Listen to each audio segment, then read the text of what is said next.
Milwaukee police found body parts in a North Side apartment, and now they wonder if they've uncovered some kind of death factory. One serial killer from every state. All 50 states in the United States does have a serial killer that was notorious throughout that state.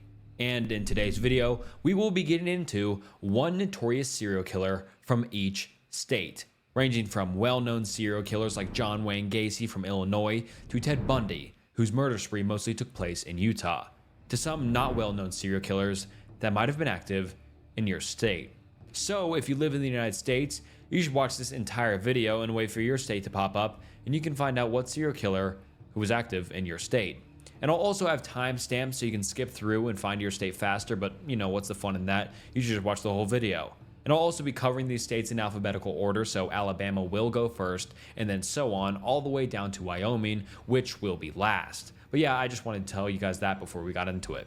And also, I have some very special guests on this video, 8 special guests actually, to help cover some of these states. And these special guests are the Violi, Your Everyday Theorist, Sirius, Fortune, Poi, Jaden Salads, Ryan Pictures, and Source Brew. So a huge thanks to all these guys for being willing to hop on this big collab video. And they will all cover a state somewhere in this video, so yeah, look out for them. And a big collab video to help celebrate 250,000 subscribers. So thank you all for subscribing, and this big video is to help celebrate that big goal. So thank you very much. And also please subscribe. Our next subscriber goal is 500,000 subscribers. So please subscribe because it'd be awesome to reach that goal sometime in the near future. But all right, anyways, let's get into one serial killer from every state. Alabama, Thomas Warren Whisenhant. Thomas Warren Whisenhant was a notorious serial killer in Alabama who terrorized the Mobile area during the 1970s. Born on January 29, 1947, Whisenhant's criminal activities began early, but it was a series of brutal murders that cemented his place in infamy. Whisenhant's method of operation was particularly heinous. He targeted women who were vulnerable and alone, often luring them into isolated areas before carrying out his gruesome crimes. His first known murder occurred in October of 1976 when he abducted Cheryl Lynn Payton, a young convenience store clerk. After kidnapping her, Whisenhant drove to a secluded area where he SA'd and murdered her. His depravity didn't end there. He returned to the crime scene several times to mutilate her body further. This disturbing pattern would become a hallmark of his crimes. Before his arrest, Whisenhant was responsible for the deaths of at least 3 women, although he was suspected of more. The women he murdered were all young and lived in or around the Mobile area. Each crime was marked by extreme violence, SA, and post-mortem mutilation. Whisenhant's ability to evade capture for as long as he did was partly due to his careful selection of victims and the remote locations where he committed his crimes. In 1977, Whisenhant's reign of terror came to an end after he abducted and murdered Venora Hyatt, a 23-year-old woman. He was arrested shortly after and quickly confessed to her murder as well as others. His confessions were chilling, revealing a cold, calculated killer who showed no remorse for his actions. During his trial, the evidence against him was overwhelming, and he was convicted of capital murder. Whisenhant's trial and subsequent appeals lasted for years, drawing significant media attention and public outrage. Despite his clear guilt and the brutality of his crimes, Whisenhant managed to avoid execution for decades through a series of legal maneuvers and appeals. His case became a focal point in discussions about the death penalty in Alabama, especially regarding the lengthy appeals process that often delays justice for the victims and their families. On May 27, 2010, after spending more than 3 decades on death row, Thomas Warren Whisenhant was executed by lethal injection at Hallman Correctional Facility in Atmore, Alabama. He was 63 years old at the time of his death. His execution brought a measure of closure to the families of his victims, although the scars left by his crimes would never fully heal. Alaska, Robert Hansen. Robert Hansen, known as the Butcher Baker, was one of Alaska's most notorious serial killers. Born in Ethersville, Iowa in 1939, Hansen moved to Anchorage, Alaska in 1967, where he eventually became a respected member of the community. Beneath this facade, however, lay a sadistic killer who preyed on vulnerable women in the region from the early 1970s to 1983. Hansen's early life was marked by bullying and a strained relationship with his father, which led to feelings of inadequacy and resentment, especially towards women. He found solace in hunting, a skill that would later play a pivotal role in his crimes. As an adult, Hansen was a successful bakery owner and an experienced hunter, but his real thrill came from hunting a different kind of prey: young women. Hansen's modus operandi was both cruel and calculated. He would often frequent Anchorage's seedier parts, where he would abduct sex workers or dancers, often under the guise of paying for their services. Once he had them in his control, he would fly them out to the remote wilderness in his private plane, a Piper Super Cub. There, in the desolate Alaskan terrain, Hansen would set his victims loose, only to hunt them down like animals. He derived sadistic pleasure from this deadly game, using his hunting skills to track, torture, and ultimately kill his victims. The bodies of these women were later discovered in remote areas, sometimes only identifiable through dental records due to the extent of their decomposition. The sheer remoteness of the locations where he left the bodies and the transient nature of his victims made it very difficult for authorities to connect the disappearances initially. Hansen was meticulous, taking great care to leave no evidence behind, and his respected status in the community helped him avoid suspicion for many years. Hansen's reign of terror began to unravel in 1983 when one of his intended victims, Cindy Paulson, managed to escape and alert the authorities. Paulson provided detailed information about her abduction and Hansen's behavior, leading to a deeper investigation. With her testimony and the discovery of the hidden cache of weapons and trophies, the trophies were actually items taken from his victims as keepsakes, law enforcement was able to build a case against Hansen, and on June 13, 1983, Robert Hansen was arrested. After his arrest, he eventually confessed to the murders of 17 women, although it is suspected that he has killed many more.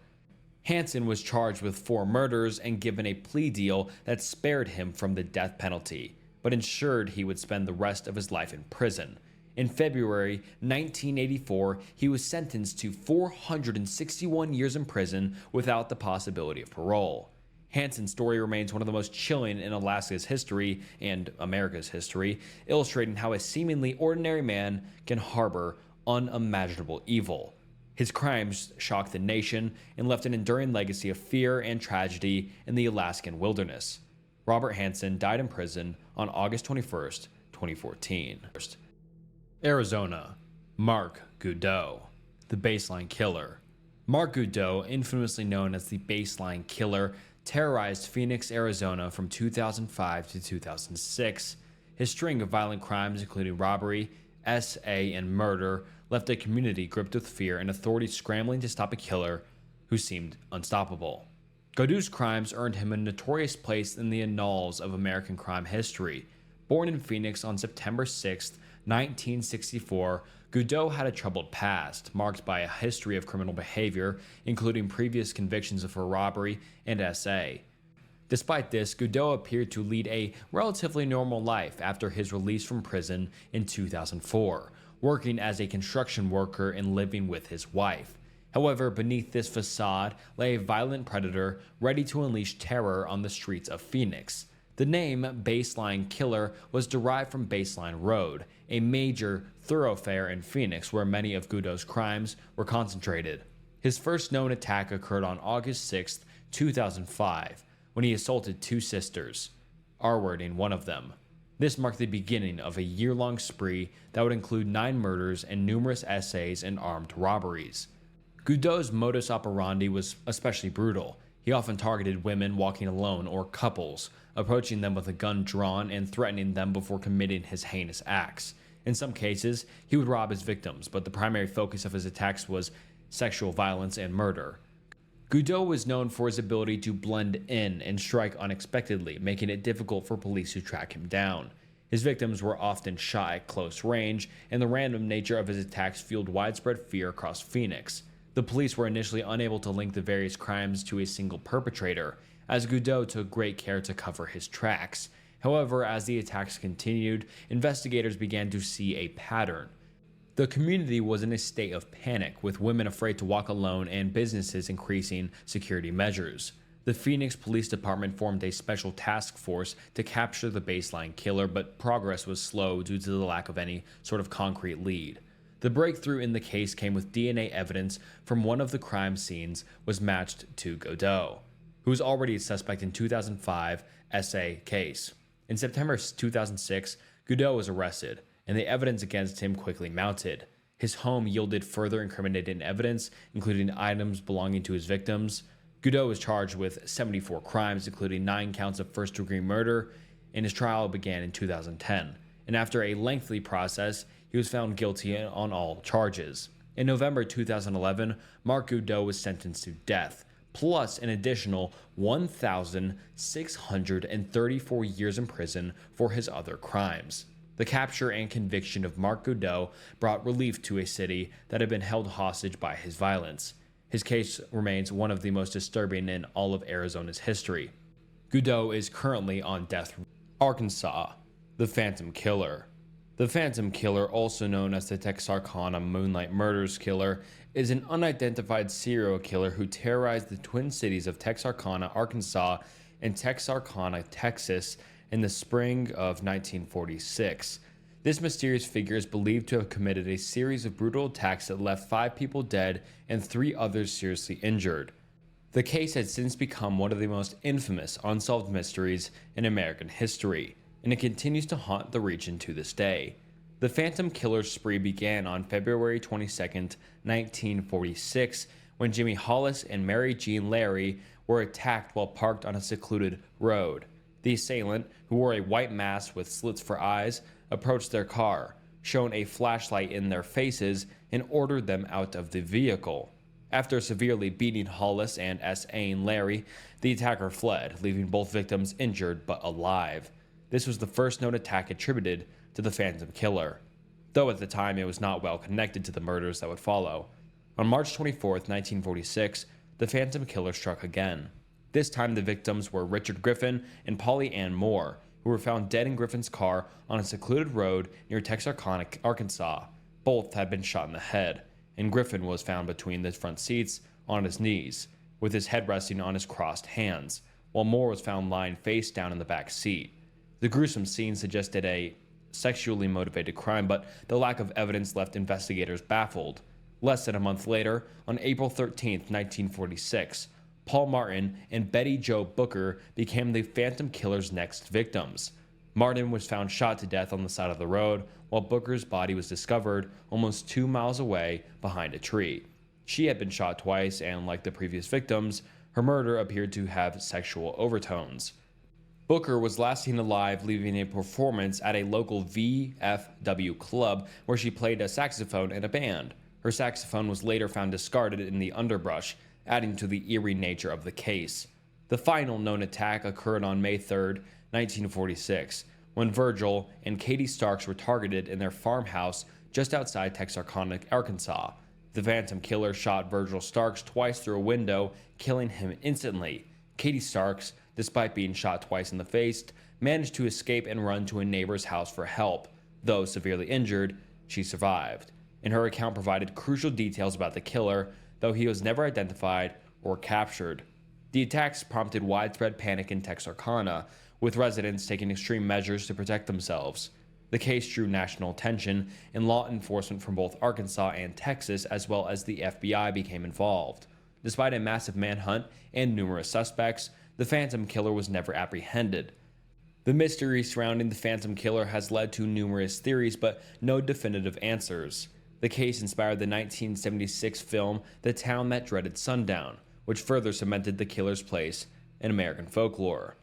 To this day, the identity of the Phantom Killer remains unknown. Edmund Emil Kemper III, also known as the Co-Ed Killer, is one of California's most infamous serial killers. Born on December 18, 1948 in Burbank, California, Kemper's life was marked by a troubled childhood and a series of disturbing behaviors that eventually escalated into a horrific killing spree during the early 1970s. His crimes, which included the brutal murders of 10 people, highlighted his complex psychology and left an indelible mark on the annals of criminal history.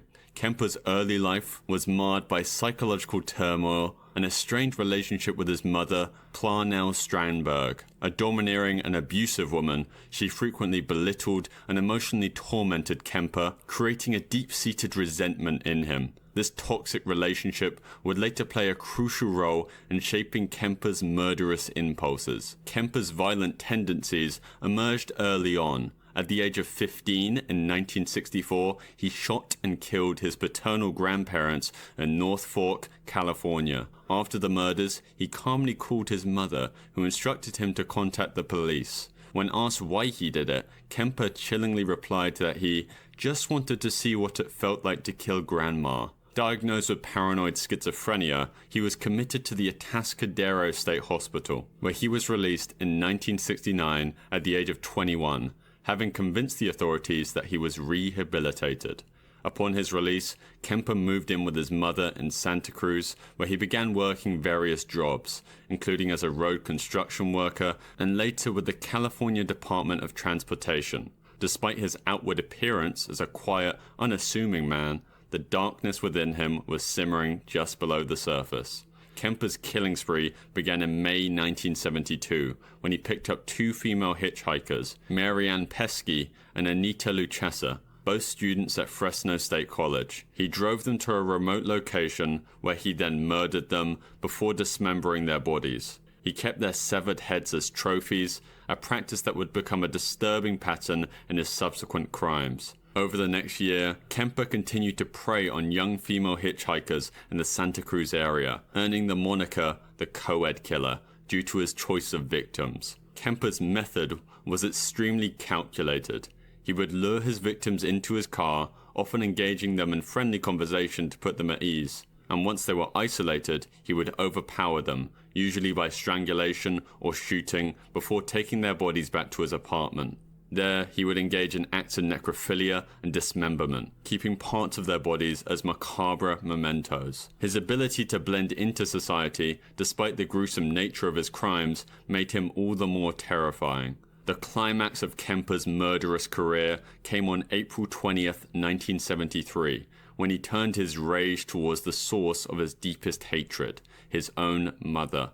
In a fit of violent fury, he bludgeoned her to death with a claw hammer before decapitating her. He then mutilated her corpse and in a final act of desecration, used her head as a dartboard. Afterward, he invited his mother's best friend, Sally Hallett, over to the house and killed her as well, intending to create a false story that they had both gone on vacation together.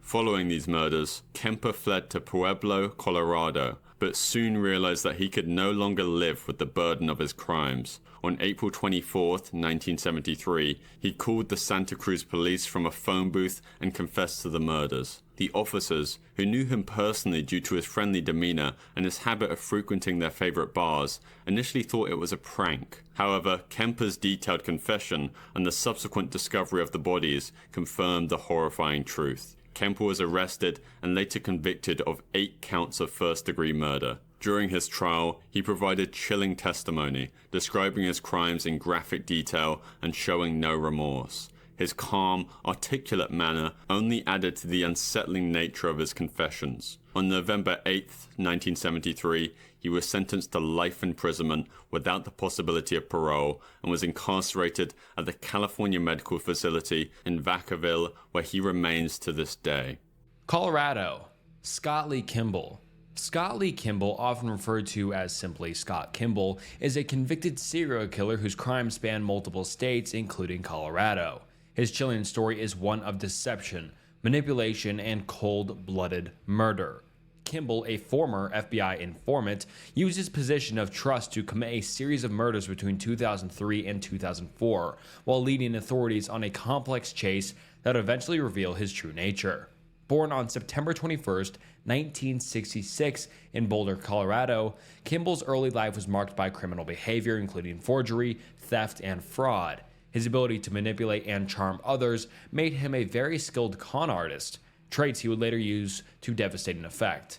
By the early 2000s, Kimball was a career criminal with a long rap sheet, but it was his connection to the FBI that would allow him to operate under the radar for so long. In 2002, while serving time in a federal prison for fraud, Kimball offered to become an informant, claiming he had information on a murder for hire. The FBI, eager to solve the case, struck a deal with him, releasing him on the condition that he would work as a confidential informant. This decision would prove catastrophic, as Kimball used his newfound freedom to embark on a murder spree. Kimball's first known victim was Leanne Emery, a 24-year-old woman from Utah. Emery disappeared in January 2003 after traveling with Kimball, who had promised to help her start a new life. Her remains were later found in a remote area of Utah, but it would be years before Kimball was linked to her death. Another victim was Jennifer McCrum, a 25-year-old woman who vanished in February of 2003. Markham was last seen at Denver International Airport, where Kimball had dropped her off, claiming she was flying to New York. Her body has never been found, but authorities believe Kimball killed her to cover up his involvement in a drug operation. In March 2003, Kimball killed Gacy McLeod, a 19-year-old from Colorado. McLeod was the daughter of Kimball's girlfriend, Lori McLeod. After Gacy disappeared, Kimball convinced Lori that her daughter had run away. It wasn't until years later that Gacy's skeletal remains were found near Rollins Pass in Colorado, revealing the horrific truth of what happened to her. The fourth victim was Terry Kimball, Scott Kimball's own uncle. Terry had moved to Colorado in 2004 to help his nephew with a business venture. When Terry suddenly disappeared, Kimball claimed that his uncle had run off to Mexico. In reality, Kimball had murdered him, and his remains were later discovered in a remote area of Colorado. Kimball's downfall began when authorities started connecting the dots between the missing persons associated with him. His involvement in multiple disappearances and his dubious explanations for their absences raised suspicions. In 2006, Kimball was arrested on fraud charges, and investigators dug deeper, they uncovered evidence linking him to the murders. In 2009, Scott Kimball pleaded guilty to 2 counts of second-degree murder in exchange for a 70-year prison sentence. He later confessed to killing 4 people, although authorities suspect there may be additional victims.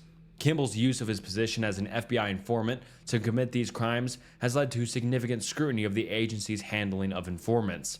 Scott Kimball is now serving his sentence at the Sterling Correctional Facility in Colorado. Connecticut. William Devin Howell.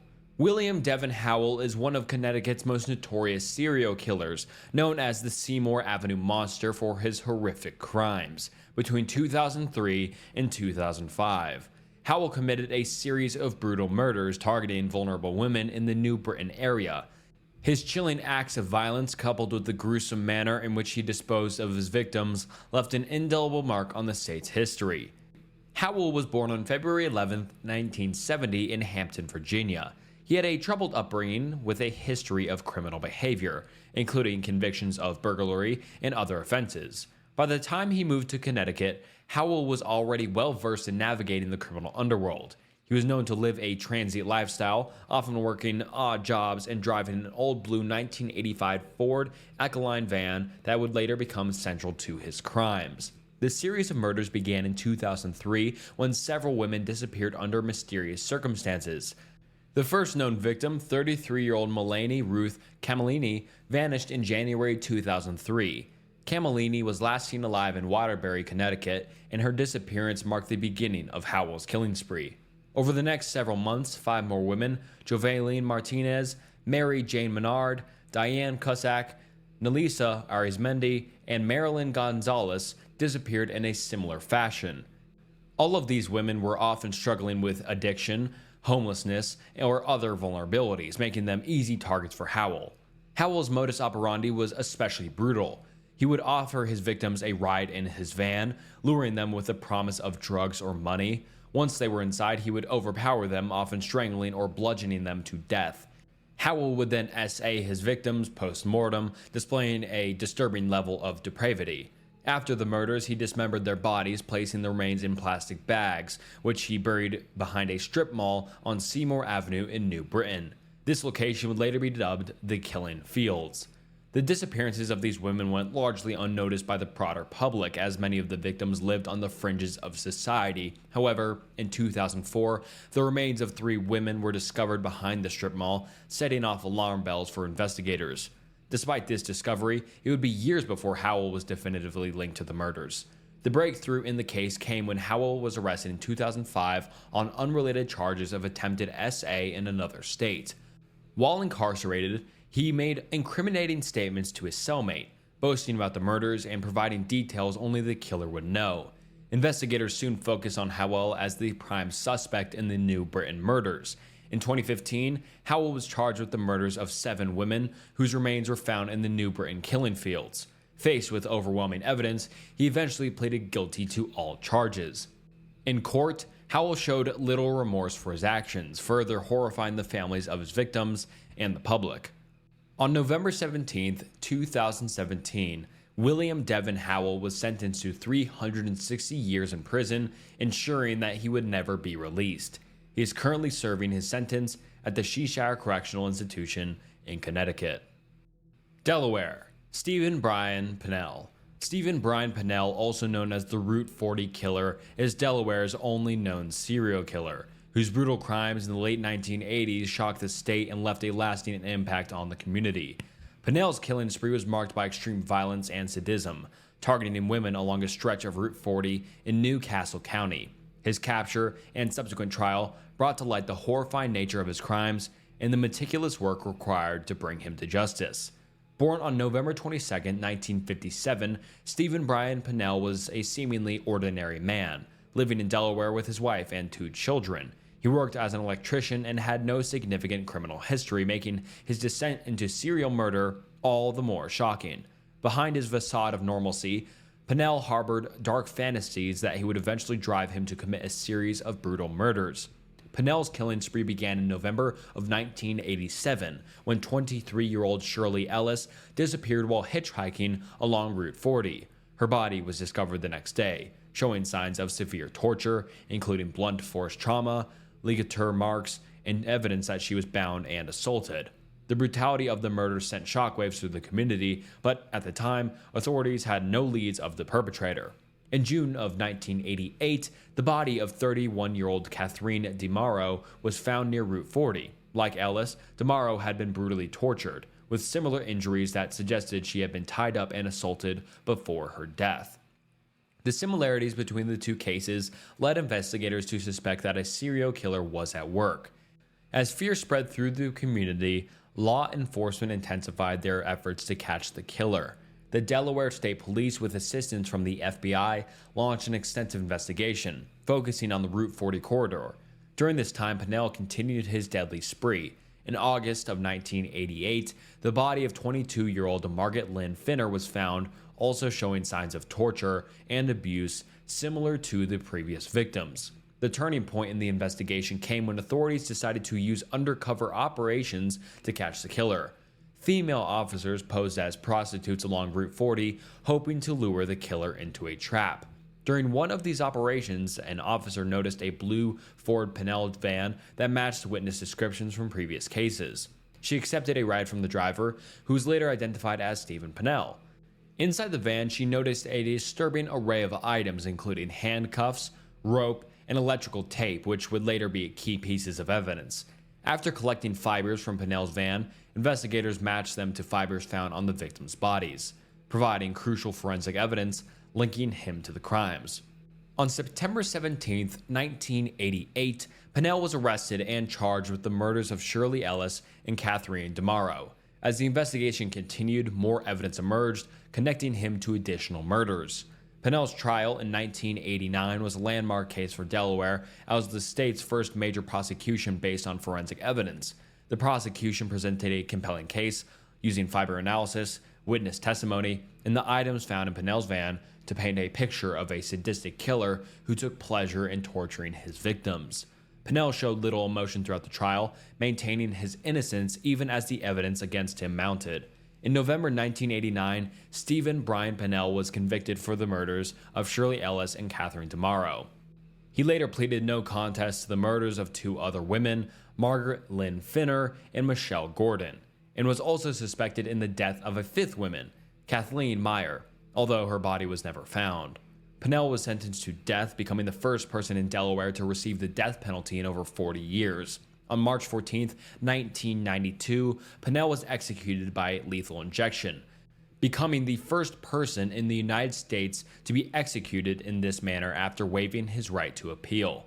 His death brought some closure to the families of his victims, but the horrific nature of his crimes continues to haunt those who remember the Route 40 killings. Florida, Christine Falling.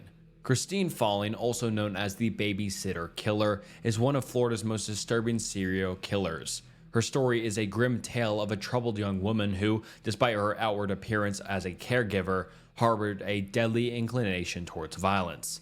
Falling's killing spree between 1980 and 1982 left at least 6 children and 1 elderly man dead, shocking the state and the nation. Born on March 12, 1963 in Perry, Florida, Christine Laverne Falling grew up in a tumultuous environment. Her childhood was marred by poverty, neglect, and abuse. She was often described as a troubled child with a low IQ, exhibiting signs of mental instability from a young age. Falling dropped out of school in the 6th grade and entered into a brief, tumultuous marriage at the age of 14, which quickly ended in a divorce.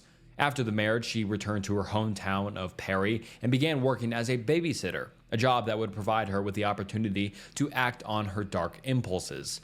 Falling's first known victim was a 2-year-old Cassidy Johnson, whom she was babysitting in Blountstown, Florida, in February 1980. Cassidy suddenly became ill and died shortly after being left in Falling's care. The cause of death was initially attributed to a viral infection, and no suspicion was cast on Falling at the time. However, this would soon change as the pattern of unexplained deaths continued.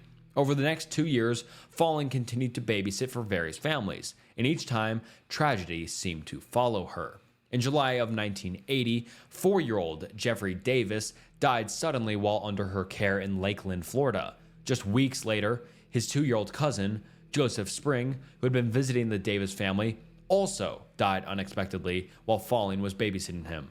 Both deaths were initially attributed to natural causes, although Jeffrey's death was later reclassified as a homicide.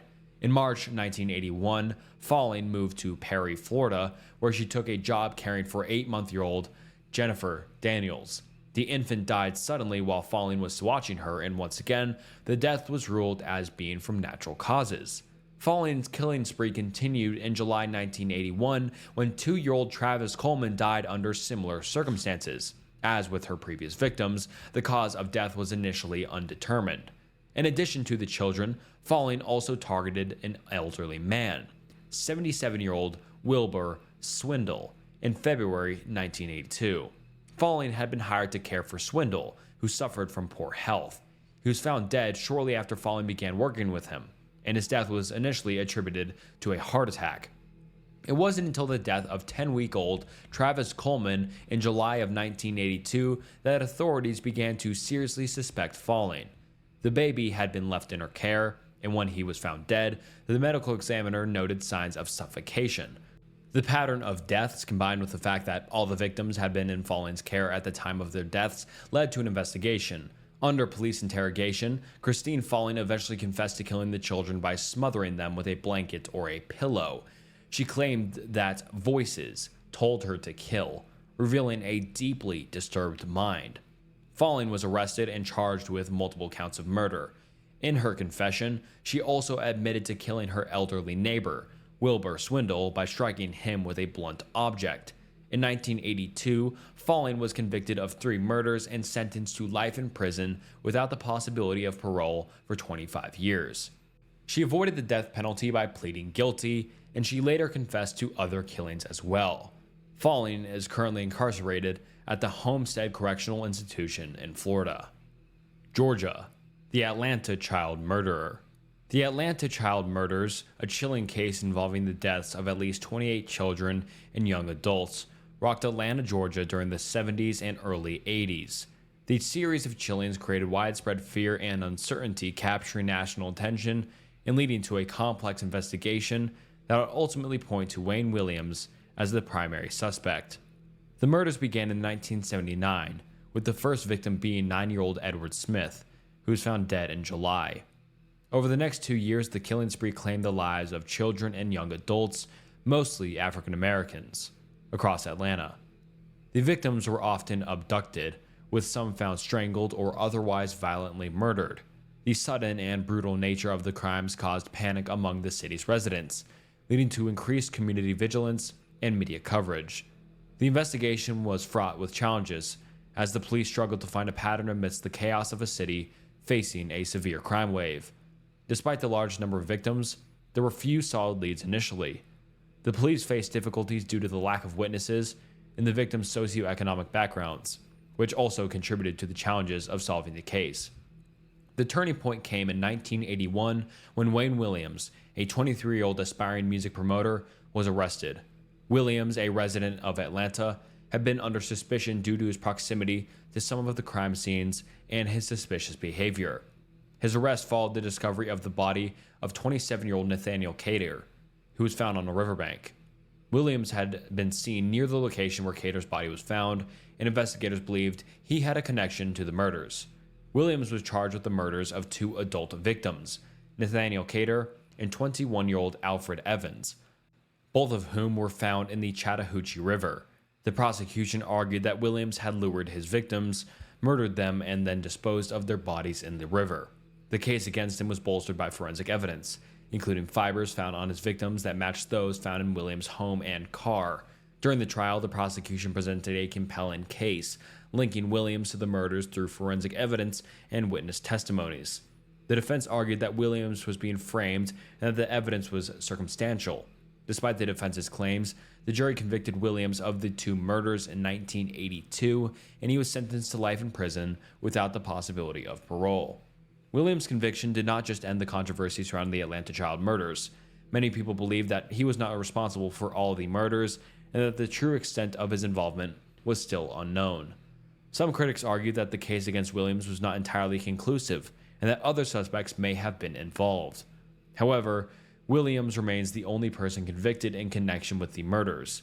In the years following his conviction, Wayne Williams has consistently maintained his innocence. Hawaii, Honolulu Strangler. The Honolulu Strangler, a serial killer active in Hawaii during the late 1980s, is one of the most notorious criminals in the state's history. Responsible for a series of brutal murders, this unidentified killer terrorized Honolulu and left a significant impact on the community and law enforcement efforts. The killing spree began in 1985 when the bodies of several young women were discovered in and around the Honolulu area. The victims, all young women ranging in age from 15 to 26, were all found strangled and often left in secluded areas, which led to the killer's nickname.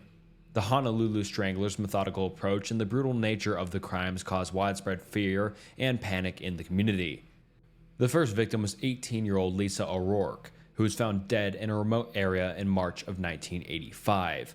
Her body showed clear signs of strangulation, and the manner of her death was consistent with a pattern that would later be seen in the other victims. Over the next year, the killer's pattern continued, with more bodies found under similar circumstances. The victims were often young women who lived in or near Honolulu, and they were all murdered in a manner that suggested a personal or calculated approach by the killer. The investigation into the Honolulu Strangler's crimes were challenging for law enforcement to find the suspect or even get a lead. The police faced difficulties due to the lack of any sort of solid evidence and the fact that the victims were often from vulnerable backgrounds. This made it harder to piece together a clear profile of the killer. Despite numerous efforts, including public appeals for information and increased patrols, the killer continued to evade capture. In 1986, the case took a turn when a local resident, Robert Yates, was arrested on unrelated charges. Yates, a known sex offender with a history of violent behavior, was linked to the murders through forensic evidence. DNA testing and other forensic analysis connected Yates to the crime scenes, and he became the primary suspect in the Honolulu Strangler case. Yates' arrest led to a high-profile trial where the prosecution presented a strong case against him.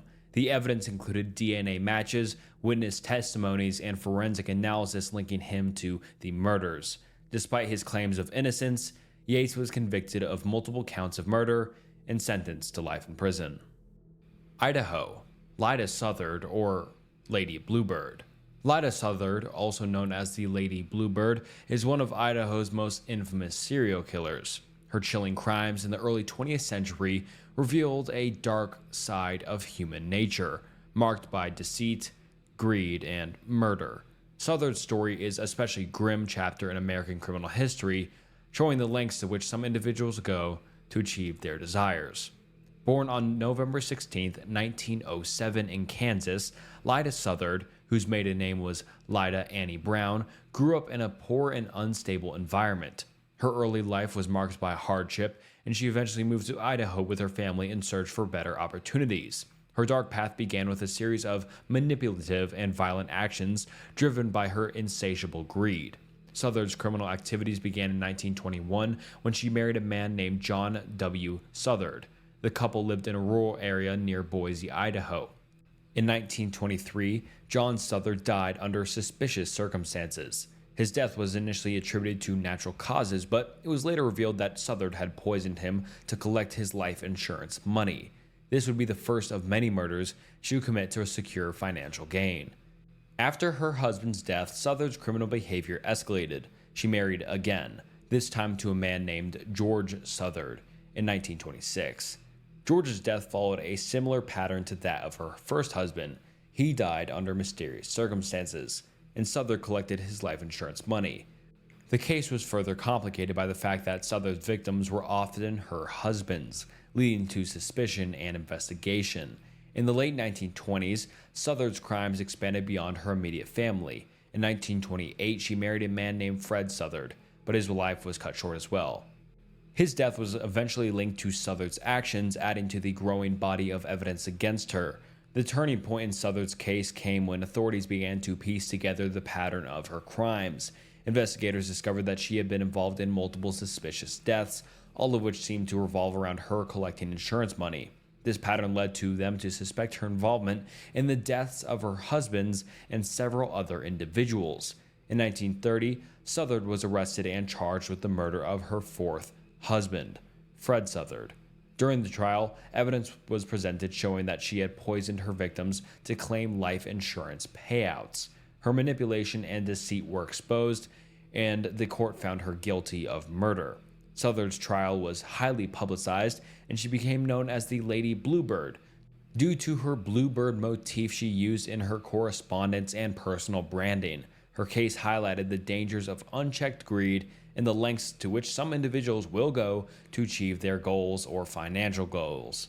In 1931, she was convicted of first-degree murder and sentenced to death. Lyda Southard was executed in 1931.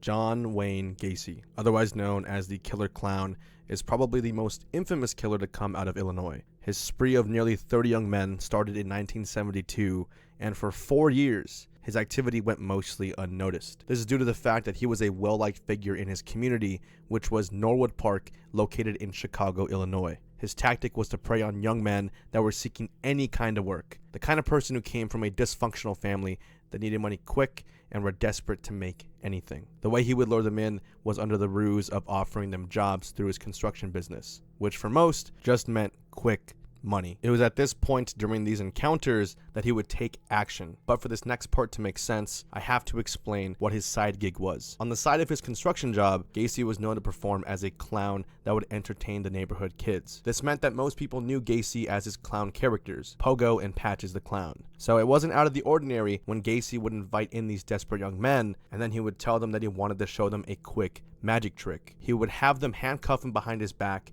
and he would miraculously get out of the handcuffs. Then, during the awe of the moment, he would handcuff the kids under the guise of wanting to show them how to perform the trick themselves. It was once they were handcuffed that Gacy would begin torturing the victim, among other unspeakable acts. And this is just one of the many ways that he was able to manipulate these kids, but it was one that stuck out to me with this story. And that's not even the worst of this account.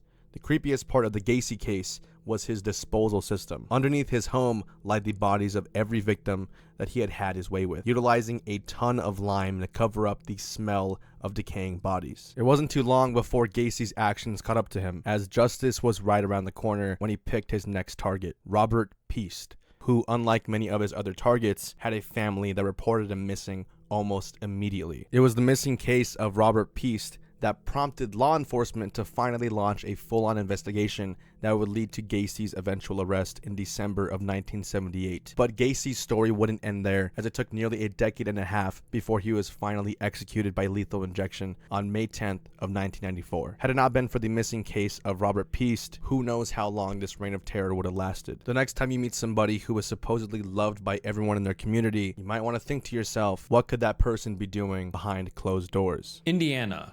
Herbert Baumeister. Herbert Baumeister, known as the I-70 Killer, is a notorious serial killer from Indiana whose heinous crimes span from the late 1980s to the early 1990s. His case is marked by a disturbing combination of personal deception, violent crime, and a chilling, methodical approach to murder. Born on April 7, 1947, in Indianapolis, Indiana, Herbert Baumeister had a seemingly normal upbringing. He graduated from high school and went on to work various jobs, including running a successful business. Despite his outward appearance of normalcy, Baumeister harbored a dark secret that would eventually lead to his downfall. Baumeister's criminal activities began to surface in the early 1990s. He lured his victims, primarily young men, under the guise of offering them jobs or simply inviting them to his home. Baumeister, who was married with children, used his suburban home in the affluent area of Westfield, Indiana, as the primary site for his horrific crimes. The first known victim was 15-year-old Brian Smart, who disappeared in 1992. Baumeister's pattern of killing involved luring men to his home, where he would then subject them to torture and murder. The bodies were often disposed of in the wooded area surrounding his property, which contributed to the difficulty in tracking his crimes and the activities.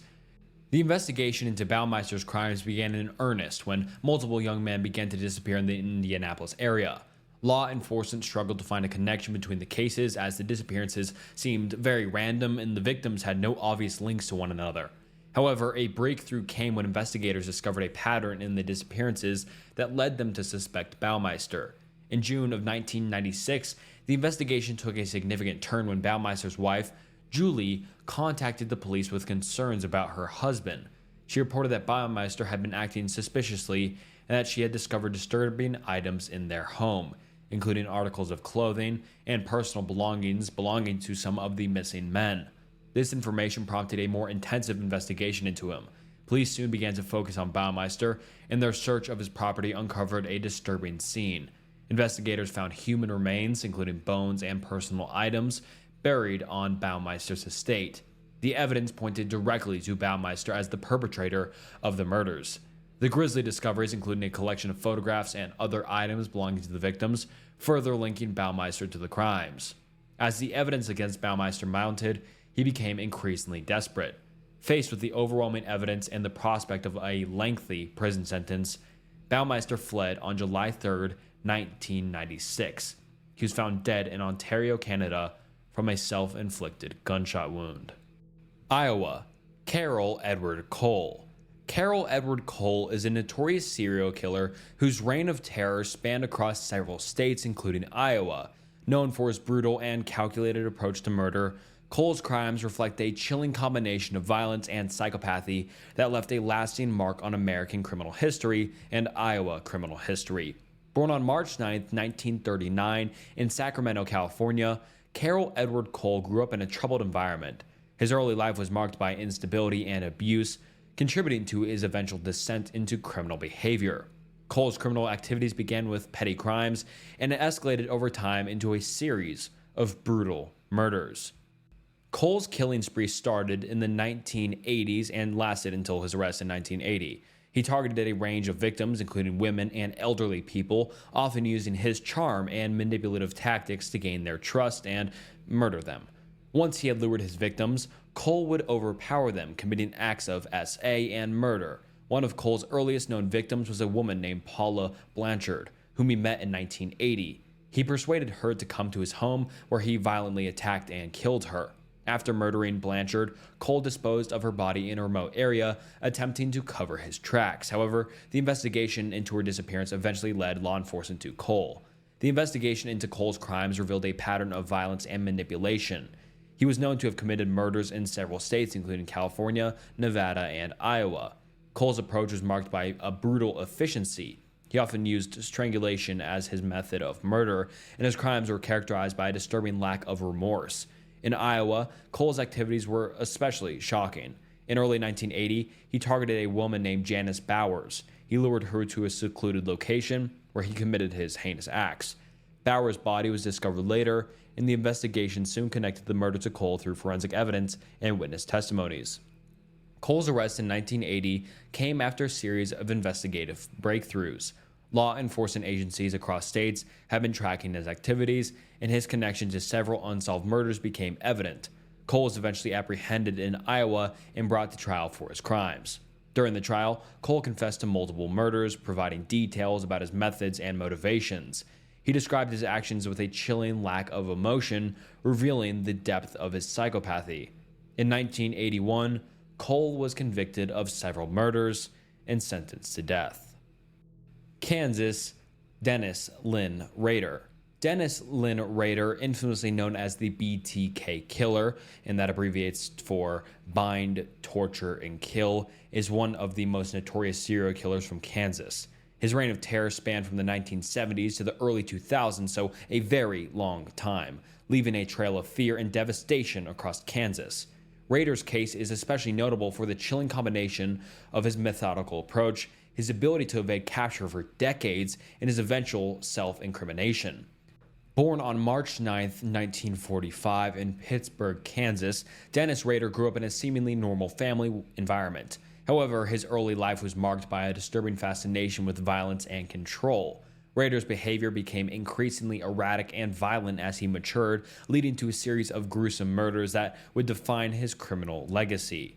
Rader's killing spree began in 1974 when he targeted the Otero family in Wichita, Kansas. He broke into their home, bound, tortured, and ultimately killed 4 members of the family: Joseph, Julie, and their children, Josephine and Charlie.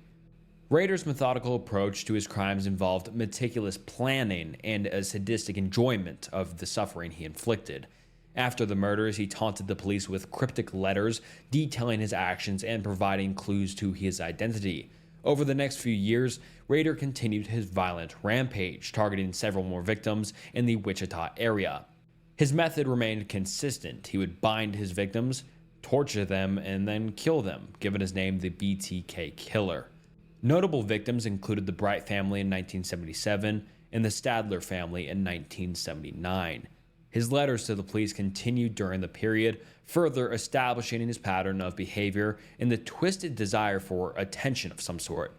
Rader's ability to elude capture was aided by his careful planning and his outward appearance of normalcy. By day, he was a devoted husband and father, working as an assembly worker and later as an independent compliance officer.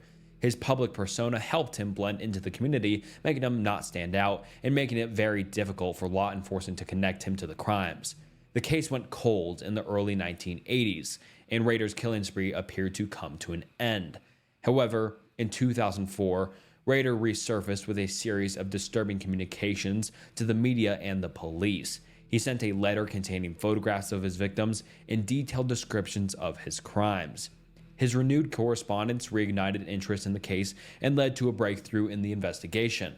In February of 2005, Rader was arrested after a meticulous investigation traced the communications back to him. DNA evidence, along with the unique details of his letters, confirmed his identity as the BTK Killer. Rader confessed to the murders in a chilling and detailed confession, providing insight into his methods and motivations.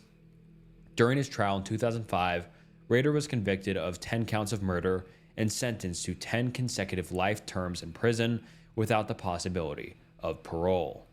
Kentucky, Donald Harvey.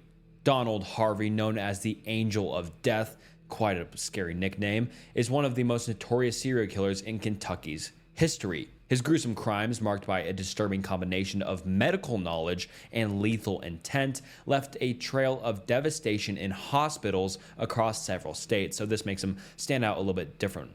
Harvey's case is especially chilling due to the nature of his crimes and the ability to evade detection for years.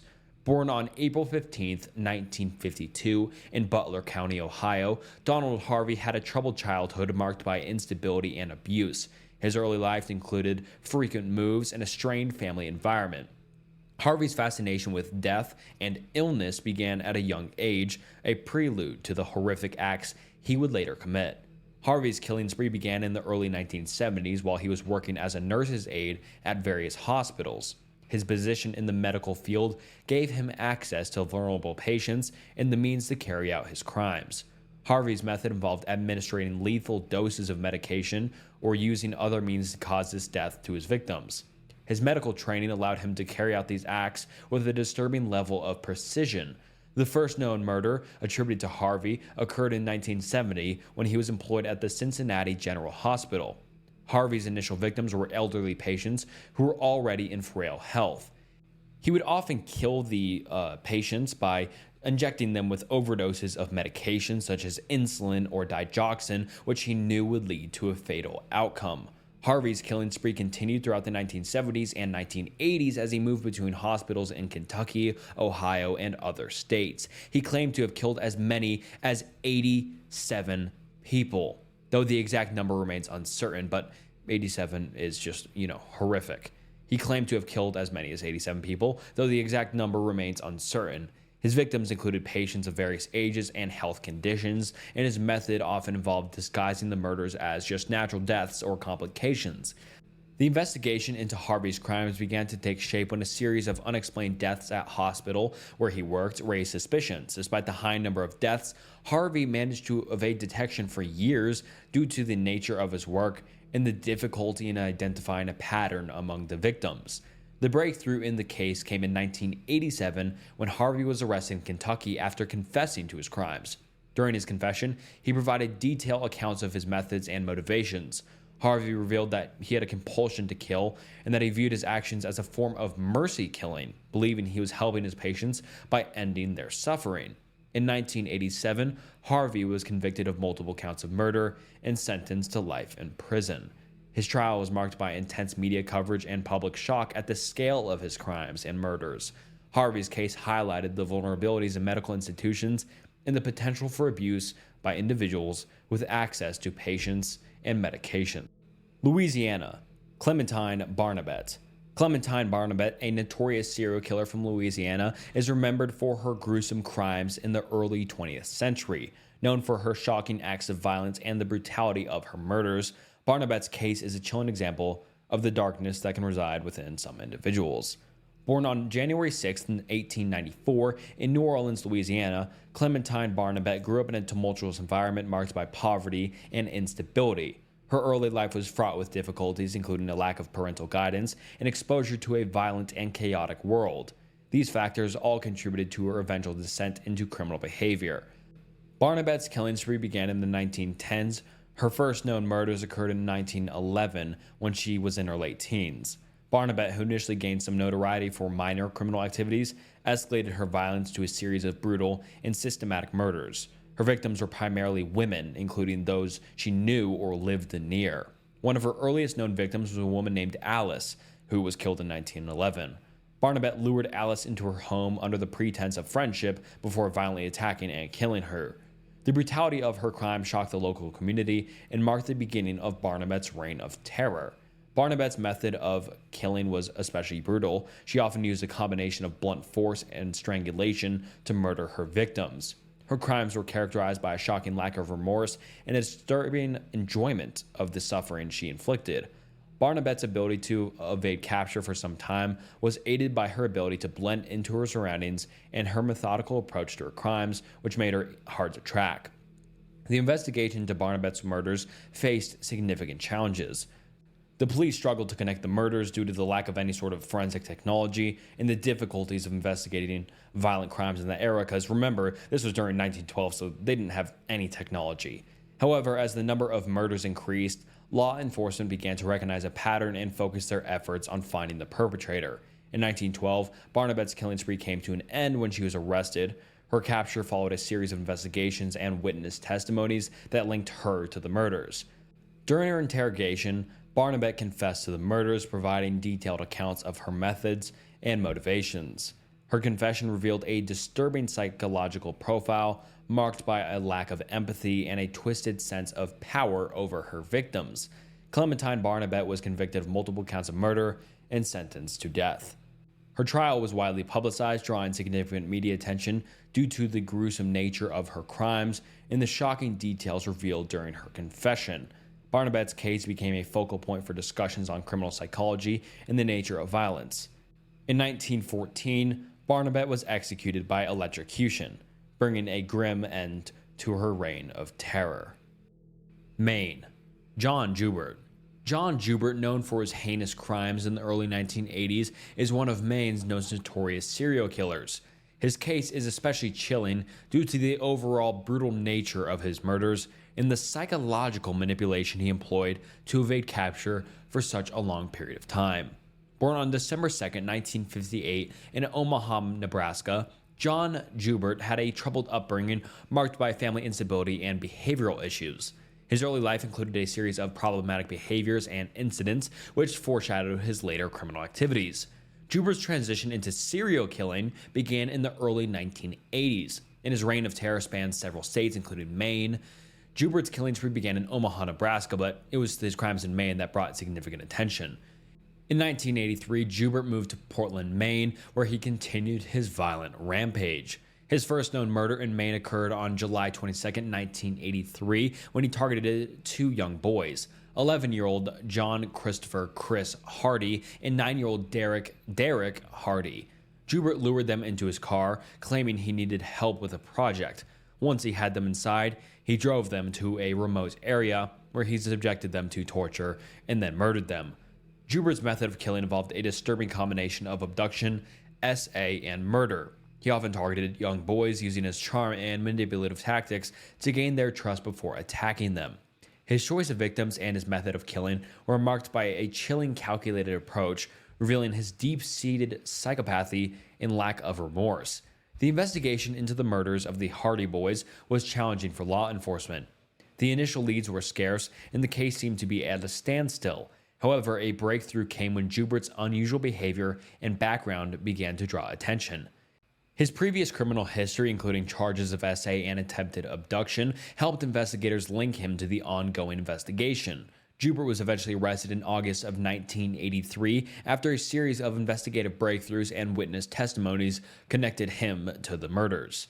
During his interrogation, he confessed to the murders of the Hardy boys, providing detailed accounts of his actions and motivations.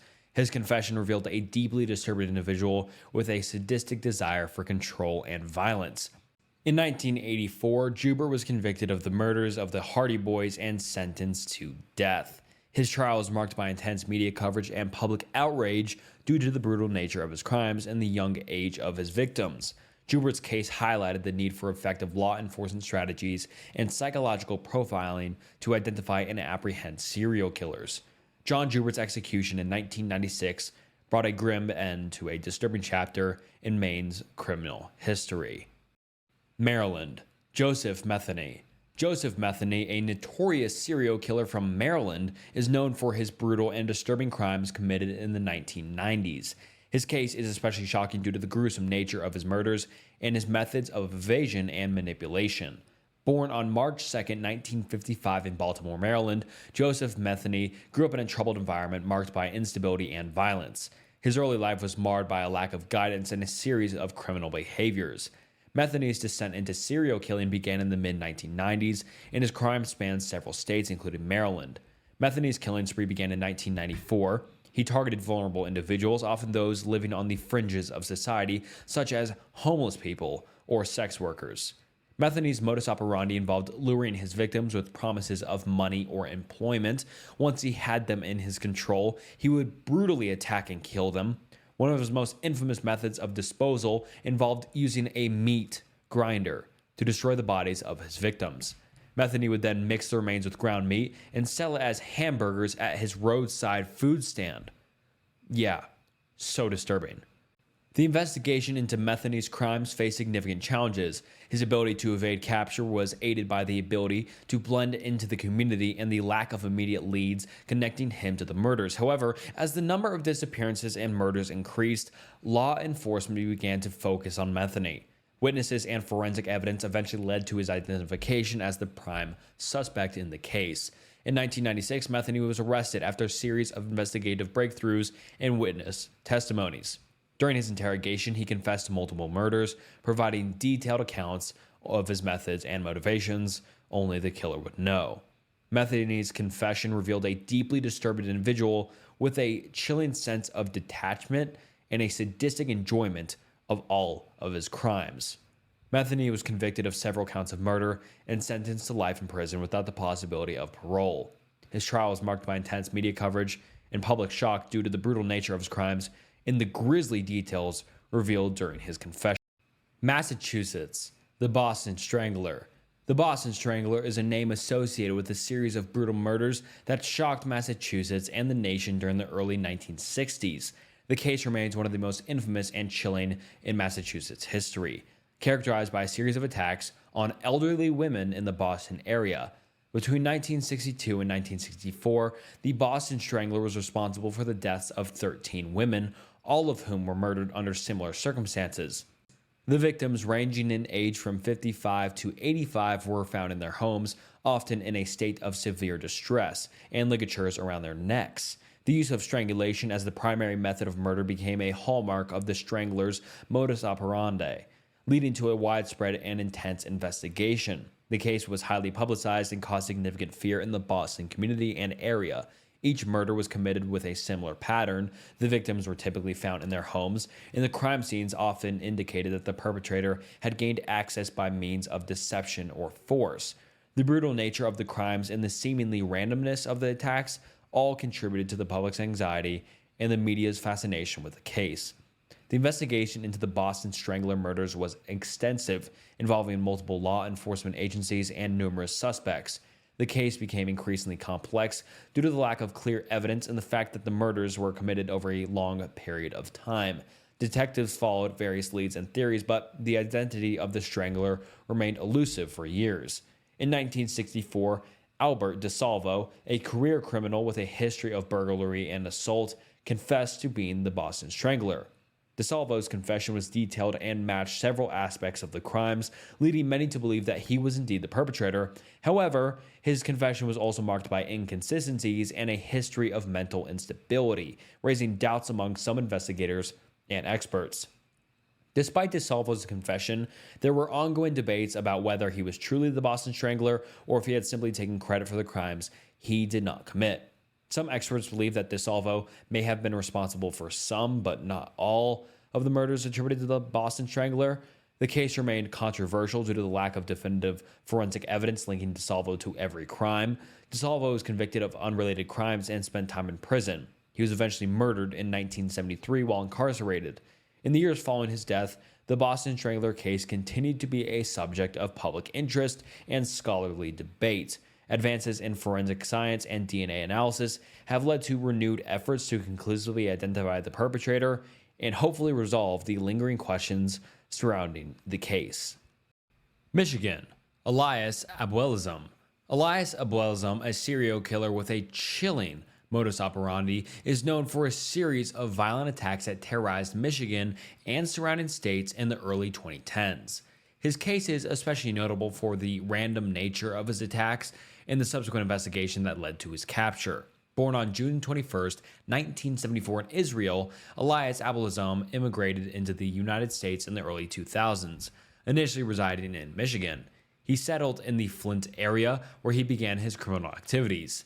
Abuelizam's killing spree began in 2009 and continued into 2010, during which he targeted numerous victims in Michigan, Ohio, and Georgia. Abuelizam's crimes were marked by a disturbing pattern of just random violence. He typically targeted strangers, often attacking them in public places or near their homes. His modus operandi involved using a knife to inflict severe injuries, with many of his victims suffering from multiple stab wounds. The brutality of his attacks and the overall randomness of his selection created a sense of fear within the communities he targeted, of course. The first known attack attributed to Abuelizam occurred in August of 2009. His initial victim was a man in Flint, Michigan, who survived the attack despite sustaining severe injuries. Over the next year, Abuelizam continued his spree, targeting both men and women across multiple states.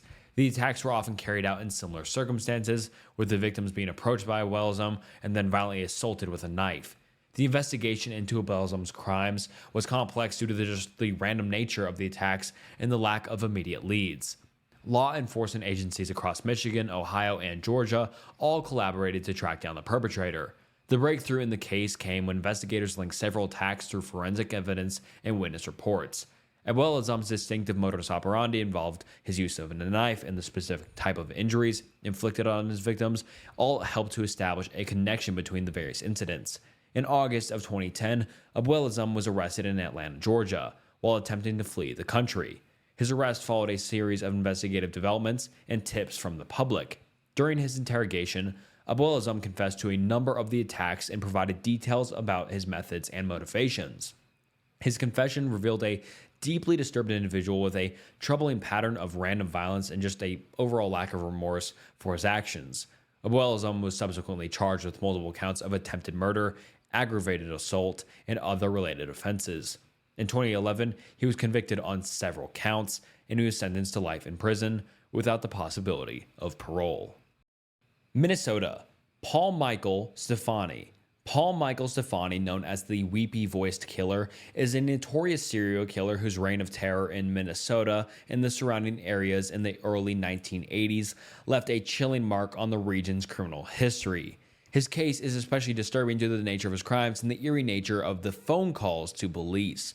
Born on March 22, 1959 in Austin, Minnesota, Paul Michael Stefani grew up in a troubled environment marked by just instability and violence. His early life included a series of behavioral issues and a criminal background that foreshadowed his later violent acts. By the early 1980s, Stefani had begun a series of brutal murders that would define his criminal legacy. Stefani's killing spree began in 1980 and continued into 1982. His victims were primarily women, whom he targeted in various locations around Minnesota, including Minneapolis and St. Paul. His method of killing involved luring his victims into his vehicle, where he would then assault and murder them. The brutality of his crimes was marked by a disturbing pattern of violence and a lack of remorse. One of Stefani's most chilling aspects was his habit of calling the police after committing his crimes. He would often make phone calls to report the attacks, sometimes sobbing and expressing remorse, hence earning the moniker Weepy-Voiced Killer. This is an emergency. Please send a squad to Pierce Butler Road, Molenberg Manufacturing Company, machine shop. Please, there's an ambulance too. There's a girl hurt there. Can you tell me what happened to her? Just hurry. She's laying on the ground in the back by the railroad tracks by the edge here. Hurry. What's the address? I don't know. Who are you? These calls provided a disturbing insight into his psyche and a chilling glimpse into his lack of empathy for his victims and just willing to make fun. The recordings of these calls played a significant role in the investigation and provided crucial evidence linking him to the murders. The investigation into Stefani's crimes was complex, involving extensive efforts by law enforcement to connect the various murders and identify the perpetrator. The calls to the police, combined with forensic evidence and witness testimonies, all helped investigators establish a pattern and link the crimes to Stefani. His distinctive voice and the content of his calls played a key role in narrowing down the suspect list. Stefani was eventually arrested in 1982 after an intensive investigation and the collection of significant evidence linking him to the murders. During his interrogation, he confessed to several of the murders and provided details about his methods. His confession revealed a deeply disturbed individual with a chilling combination of violence and emotional manipulation. In 1983, Stefani was convicted of multiple counts of murder and sentenced to life in prison without the possibility of parole. Mississippi, Glenn Rogers. Glenn Rogers, also known as the cross-country killer, is a serial killer whose criminal activities spanned several states, including Mississippi. During the early 1990s, his case is marked by a series of brutal murders and a disturbing pattern of violence that left a significant impact on the areas he targeted. Born on July 15, 1962 in Ohio, Glenn Rogers had a troubled upbringing that was characterized by instability and a series of behavioral issues. His early life included a background of criminal behavior and a propensity for violence, which would later manifest in a series of heinous crimes. Rogers' killing spree began in the early 1990s and involved a disturbing pattern of violence across multiple states, including Mississippi, where he committed several of his murders. His method of killing was marked by brutality and a lack of remorse.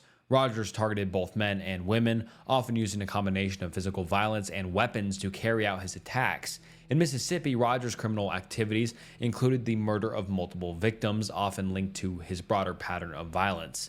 One of the more notable incidents in Mississippi involved the murder of a young woman who was found dead in her home, with evidence pointing to a violent and brutal attack.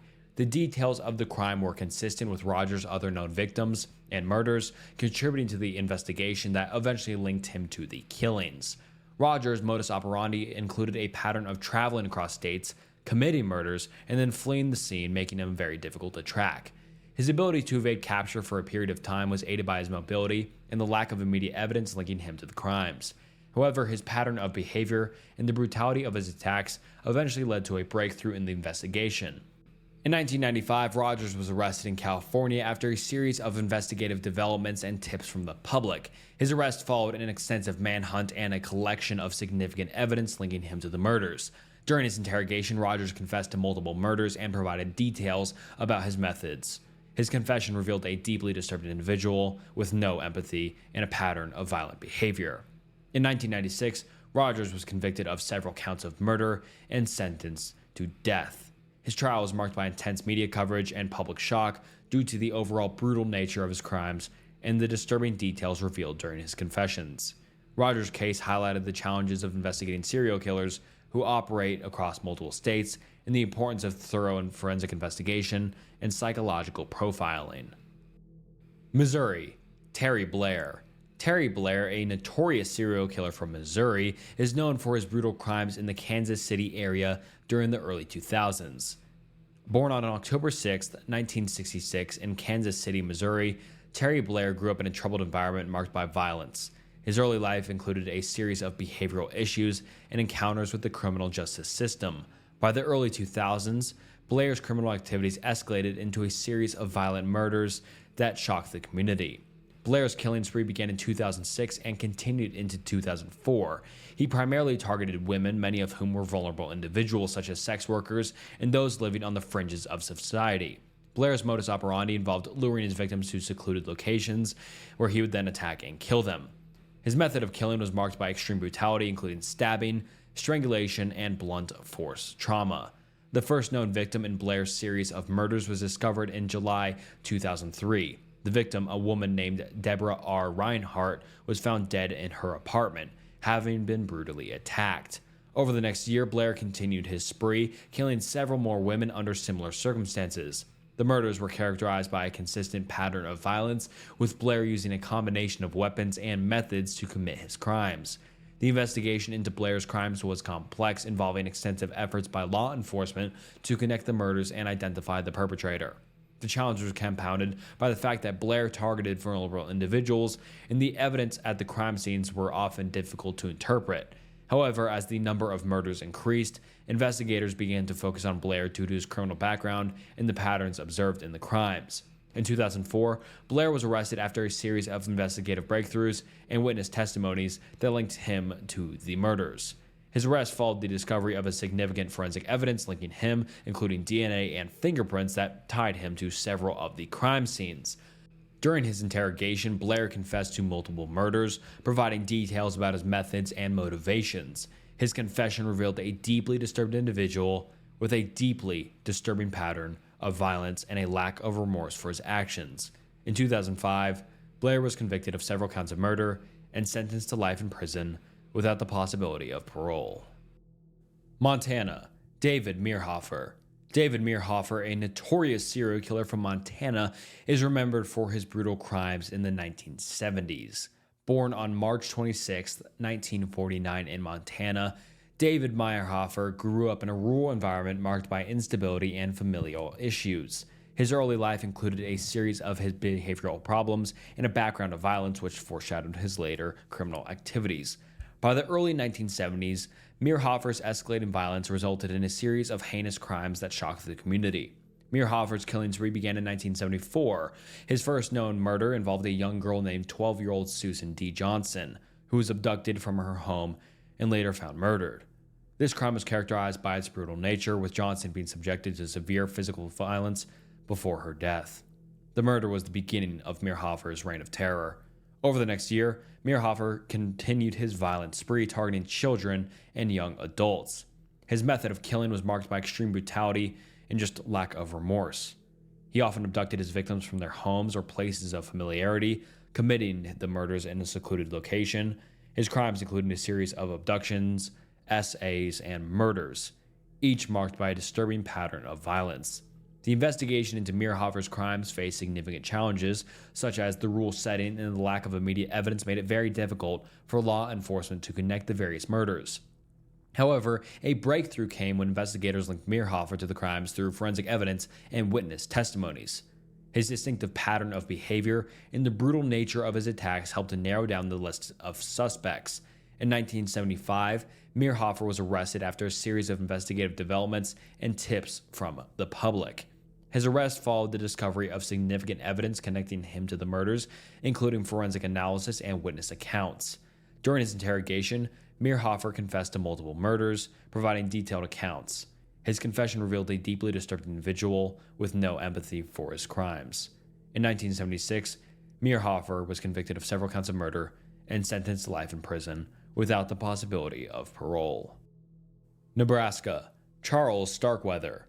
Charles Starkweather, a notorious criminal from Nebraska, became infamous for his spree of violence in the late 1950s. Born on November 24, 1938 in Lincoln, Nebraska, Charles Starkweather grew up in a working-class family with a troubled background. His early life was marked by behavioral issues, including a series of petty crimes and conflicts with authority. Starkweather's descent into violence began in the late 1950s, setting off a series of murders that shocked the nation. Starkweather's killing spree began in December of 1957 and lasted until January 1958. His first known victim and murder involved the killing of his girlfriend, Carroll, and Fugate's family. On January 27, 1958, Starkweather with Fugate murdered her parents, Marion and Velda Fugate, and her 2-year-old half-sister, Betty Jean. This violent act marked the beginning of a spree that would claim several more lives. Over the next few weeks, Starkweather and Fugate embarked on a violent rampage across Nebraska and Wyoming. They committed a series of murders, including the killing of a gas station attendant and a young couple, Robert and Shirley Jensen. The brutality of these murders, combined with the fear and chaos they spread, made the case a major news story. The couple's killing spree was characterized by its randomness and brutality. Starkweather's method of violence was marked by the use of firearms and blunt instruments. His motivation appeared to stem from a combination of personal grievances, a desire for notoriety, and a sense of invincibility. The investigation into Starkweather's crimes was extensive and complex. Law enforcement agencies across multiple states collaborated to track down the fugitives.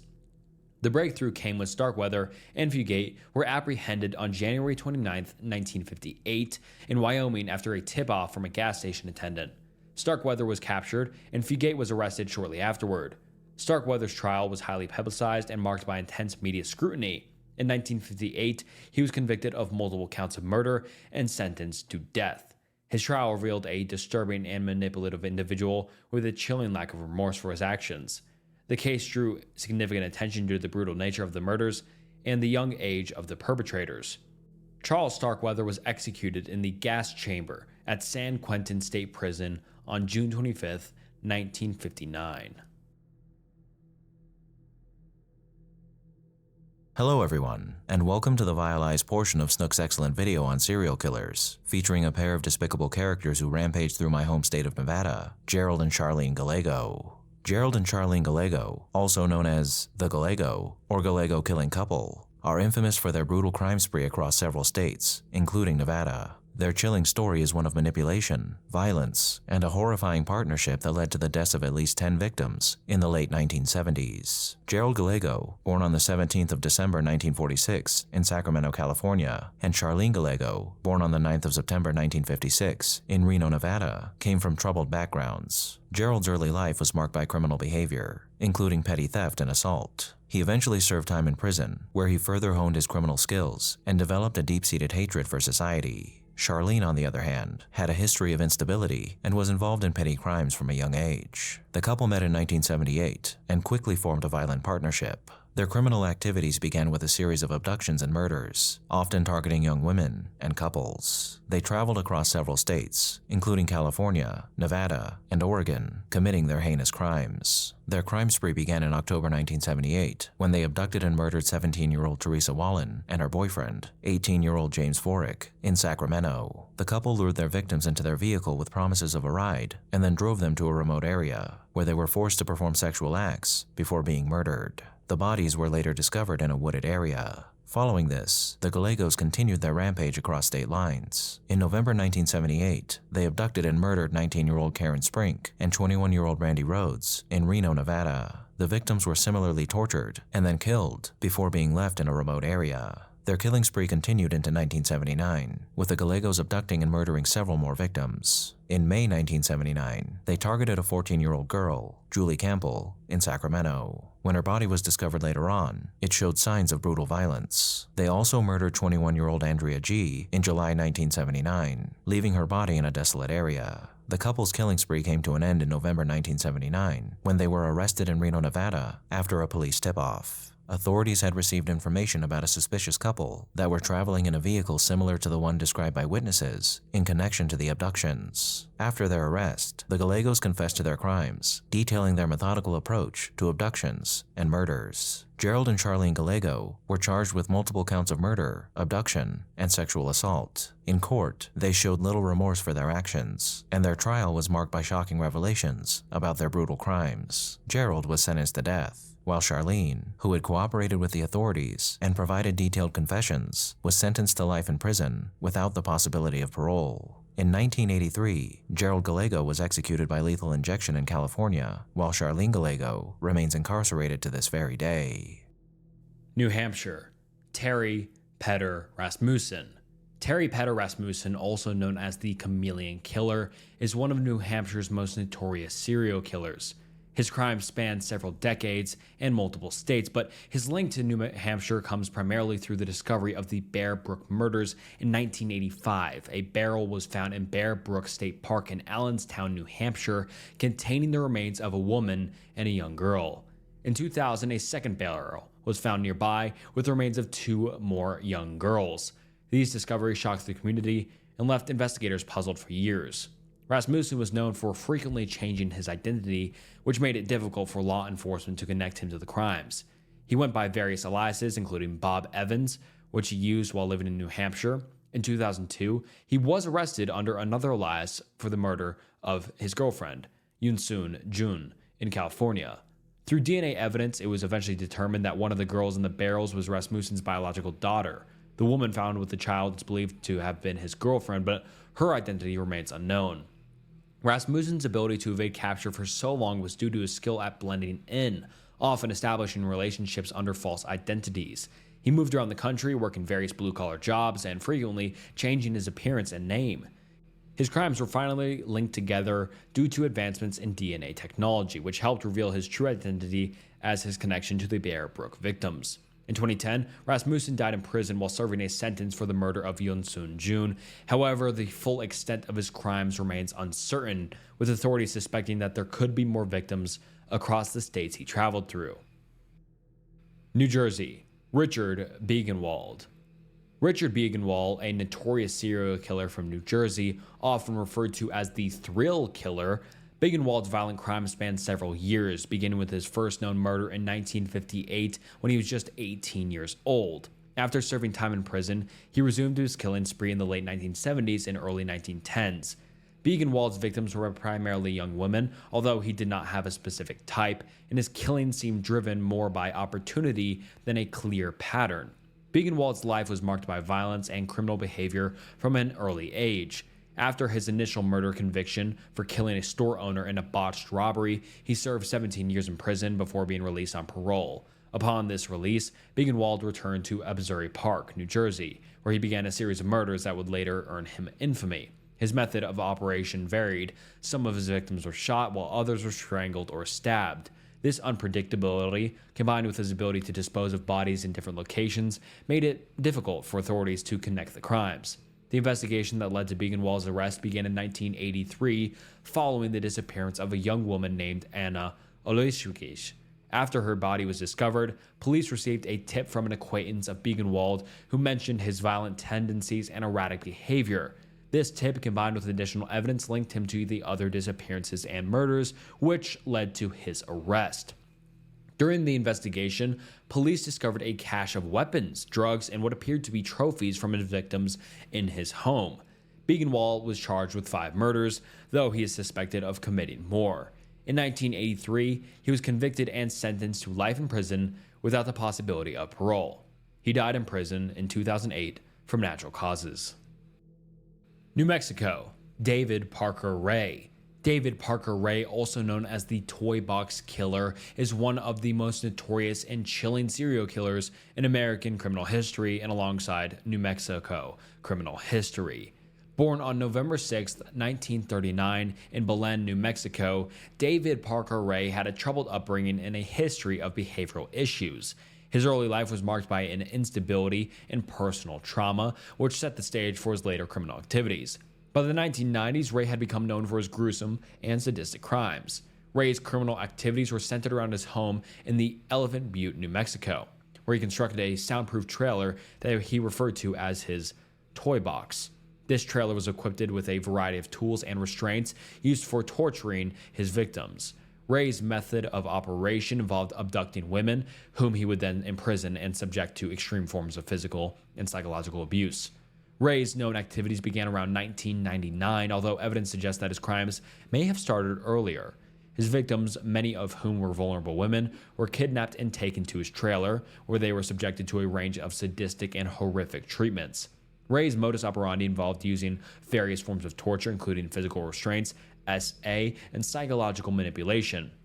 The investigation into Ray's crimes began to unravel in March 1999 when one of his victims, Cynthia Virgil, managed to escape from the toy box.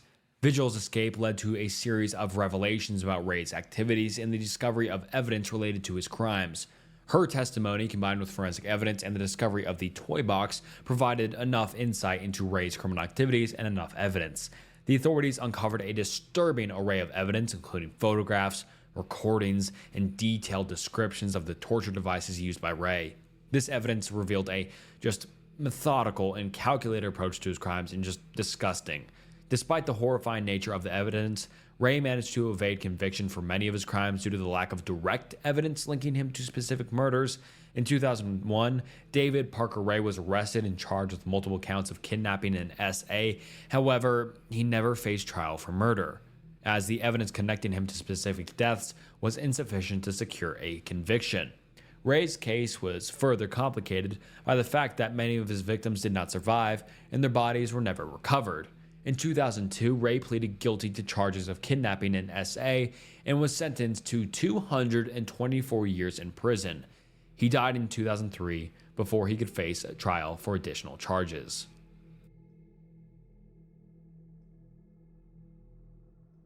Joel Rifkin, one of New York's most notorious serial killers, is remembered for his gruesome and extensive killing spree that spanned from the late 1980s to the early 1990s. His case is marked by the sheer number of his victims and the disturbing details of his criminal activities. Born on January 20th, 1959 in East Meadow, New York, Joel Rifkin grew up in a troubled environment with a history of behavioral issues and personal instability. His early life included struggles with social interactions and an escalating pattern of criminal behavior. By the late 1980s, Rifkin's violent tendencies culminated in a series of murders that would shock New York City and the surrounding areas. Rifkin's killing spree began around 1989 and continued until his arrest in 1993. His victims were primarily women, many of whom were sex workers or vulnerable individuals. Rifkin targeted these women, luring them into his vehicle with promises of money and other incentives. Once in his control, Rifkin would abduct, assault, and ultimately murder his victims. One of the most chilling aspects of Rifkin's crimes was his method of disposing of the bodies. He often transported the remains in his truck, which he used to dump the bodies in various locations across Long Island and other parts of New York. Rifkin's method of disposal included dismembering the bodies and scattering the remains, making it difficult for authorities to immediately link the murders together. The investigation into Rifkin's crimes faced numerous challenges due to the nature of his methods and the lack of immediate evidence. However, a breakthrough came in June 1993 when Rifkin was stopped by police for a routine traffic violation. During the stop, officers discovered body parts in the back of his truck, leading to his arrest. Following his arrest, Rifkin confessed to the murders and provided detailed accounts of his crimes. He admitted to killing 17 women, although the exact number of his victims remains uncertain. His confession revealed a deeply disturbed individual with a disturbing lack of empathy and a methodical approach to his crimes. In 1994, Joel Rifkin was convicted of multiple counts of murder and sentenced to 203 years in prison without the possibility of parole. Hey, I'm Foy. I do some similar content as Snook, and I wanted to cover North Carolina because that's the state I'm from. I love my state. It's great. We have some beautiful stuff and some scary stuff, such as the Charlotte Strangler. Henry Louis Wallace, also known as the Charlotte Strangler, is one of North Carolina's most notorious serial killers. His reign of terror during the early 1990s resulted in the brutal murders of at least 10 women, leaving a lasting impact on the Charlotte community and beyond. Wallace's crimes, characterized by their extreme violence and his methodical approach, highlight a deeply disturbing facet of human behavior. Born on November 4th, 1965 in Barnwell, South Carolina, Henry Louis Wallace had a troubled upbringing marked by instability and abuse. His early years were marred by a violent family environment, which set the stage for his later criminal behavior. Wallace's background included multiple run-ins with the law for petty crimes and assault, but his true capacity for violence would only become evident later. In 1990, Wallace moved to Charlotte, North Carolina, where he would begin his horrific spree. Under the guise of a normal life, Wallace worked various jobs, including as a dishwasher and later in a fast food restaurant. His unassuming exterior allowed him to blend into the community, making his brutal crimes all the more shocking when they were revealed. Wallace's first known victim was 20-year-old Judy H. in April 1990. Wallace, who was a co-worker of Judy's, lured her to his apartment under the pretense of giving her a ride home. Once there, he sexually assaulted and strangled her before disposing of her body in a remote area. Ew, that's disgusting. The brutal nature of this murder set the tone for Wallace's subsequent crimes. Over the next 2 years, Wallace's killing spree continued with a disturbing consistency. He targeted women who were vulnerable and often knew him from work or social settings. His victims included 28-year-old Angela Blount, 21-year-old Pamela Wright, 26-year-old Karen D., whose body was found in a dumpster, and 30-year-old Tamika T., who was found strangled in her apartment. Wallace's method was ruthlessly efficient. He would often gain the trust of his victims through casual interactions or acquaintances and then use that trust to lure them into a position where he could overpower them. Once his victims were isolated, he would commit acts of strangle them, often leaving their bodies in desolate or hidden locations. The investigation into Wallace's crimes was initially hampered by a lack of evidence and the randomness of the murders. However, as the number of victims mounted, law enforcement agencies began to notice a pattern. Witnesses described a man fitting Wallace's description seen near the crime scenes, and forensic evidence began to link the murders together. In March 1994, Wallace was finally arrested after a witness identified him as having been near the scene of one of the murders. During the interrogation, Wallace confessed to the murders, detailing his gruesome acts with a chilling lack of remorse. He revealed that his crimes were driven by a combination of sadistic pleasure and a desire for control. Wallace's trial began in 1996, and he was convicted of 10 counts of first-degree murder. He was sentenced to death, and his case became a focal point for discussions on criminal justice and the psychology of serial killers. His confessions and the brutal nature of his crimes shocked both the public and the victims' families, who were left grappling with the impact of his actions. Currently, Henry Louis Wallace is incarcerated on death row at the Central Prison in Raleigh, North Carolina. North Dakota. Eugene Butler. Eugene Butler, known as the North Dakota Reaper, is one of the more obscure serial killers in American history, but his crimes have left a lasting impact on the community of Niagara, North Dakota. Butler was born in 1849 and lived a reclusive life on his farm outside the small town.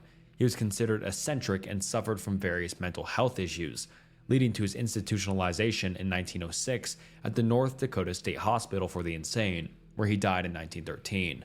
Although Butler's horrifying crimes were discovered posthumously in 1915 when his farmhouse was demolished. During the demolition, workers discovered a hidden basement containing the remains of 6 bodies. These bodies belonged to young men who ranged in age from about 15 to 25 years old. The skeletons were found piled in a pit, indicating that they had been buried together. The skulls showed signs of blunt force trauma, suggesting they were killed by a blow to the head before being buried. The discovery shocked the community, and a subsequent investigation revealed that the victims had likely been farm laborers or transients, possibly lured to the Butler's farm with the promise of work or shelter. There were no records of missing persons that matched the remains, which made it difficult for authorities to identify the victims or establish a clear motive for the killing. Given Butler's mental instability and reclusive nature, it's believed that his actions were driven by a combination of mental illness and a deep-seated desire for control or violence, or he was just, insane. Eugene Butler's case remains one of North Dakota's most disturbing, unsolved mysteries. And it's interesting how it was found out after his death, and it was just a really weird case, but pretty interesting. Sean Great, an infamous serial killer from Ohio, is known for his disturbing crimes and the significant impact his case had on the community. Great's case is marked by the brutal nature of his killings and the complexities involved in his capture and prosecution. Born on February 10, 1975 in Mansfield, Ohio, Sean Great had a troubled upbringing characterized by family instability and behavioral issues. His early life included a series of run-ins with the law and a pattern of criminal behavior that would foreshadow his later violent activities. Great's killing spree began in the early 2000s and continued until his arrest in 2016. His known victims included several women whom he abducted, assaulted, and would go on to murder. Great's modus operandi involved luring his victims into his vehicle or residence, where he would then subject them to extreme violence. His crimes were characterized by brutal physical assault and a disturbing level of cruelty. One of the most notorious aspects of Great's crimes was his method of disposal. After murdering his victims, he often left their bodies in abandoned or hidden locations. In 2016, Great was linked to several murders after the discovery of the bodies of 2 women in an abandoned house in Mansfield, Ohio. The bodies were then found in a state of dismemberment, highlighting the brutal nature of his crimes. The investigation into Great's activities was complex and involved significant efforts by law enforcement agencies. The case gained national attention due to the disturbing nature of the murders and the challenges faced by investigators in connecting the various offenses. A major breakthrough occurred when one of Great's victims, who had managed to escape, thankfully, they provided crucial information that would then lead to his arrest. In September 2016, Great was apprehended after being identified as the perpetrator of the murders. His arrest followed the discovery of additional evidence linking him to the crimes, including forensic analysis and witness testimonies. During his interrogation, Great confessed to multiple murders, providing details about his methods and motivations. His confession revealed a deeply disturbed individual with a chilling lack of remorse. In 2017, Sean Great was convicted of multiple counts of murder and sentenced to death. Oklahoma, Nanny Doss. Nanny Doss, also known as the Giggling Granny, is a notorious figure in American criminal history, known for her extensive and chilling killing spree that spanned several decades. Her case is marked by the disturbing nature of her crimes and the ability to evade suspicion due to her outwardly benign appearance. Born on November 4, 1905 in Blue Mountain, Alabama, Nanny Doss grew up in a family marked by poverty and dysfunction. Her early life was characterized by a series of personal traumas, including an abusive marriage that would set the stage for her later criminal activities. By the 1920s and 30s, Doss began her pattern of violence that would lead to multiple murders. Doss's killing spree is believed to have started in the 1920s, with her first known victims being her own family members. She was suspected of poisoning her husband, children, and other relatives. Her method of murder involved the use of poisons such as arsenic and cyanide, which she administered discreetly to avoid detection. Her victims often died of seemingly natural causes, which allowed her to avoid immediate suspicion. One of Doss's most notorious murders involved the death of her second husband, who died under mysterious circumstances in 1953. Although the initial cause of death was attributed to natural causes, Investigations later revealed the presence of poison in his system, linking Doss to the crime. The case marked a turning point in the investigation of her activities as authorities began to connect the dots between her various murders. Over the years, Doss's pattern of killing extended to her subsequent marriages and family members.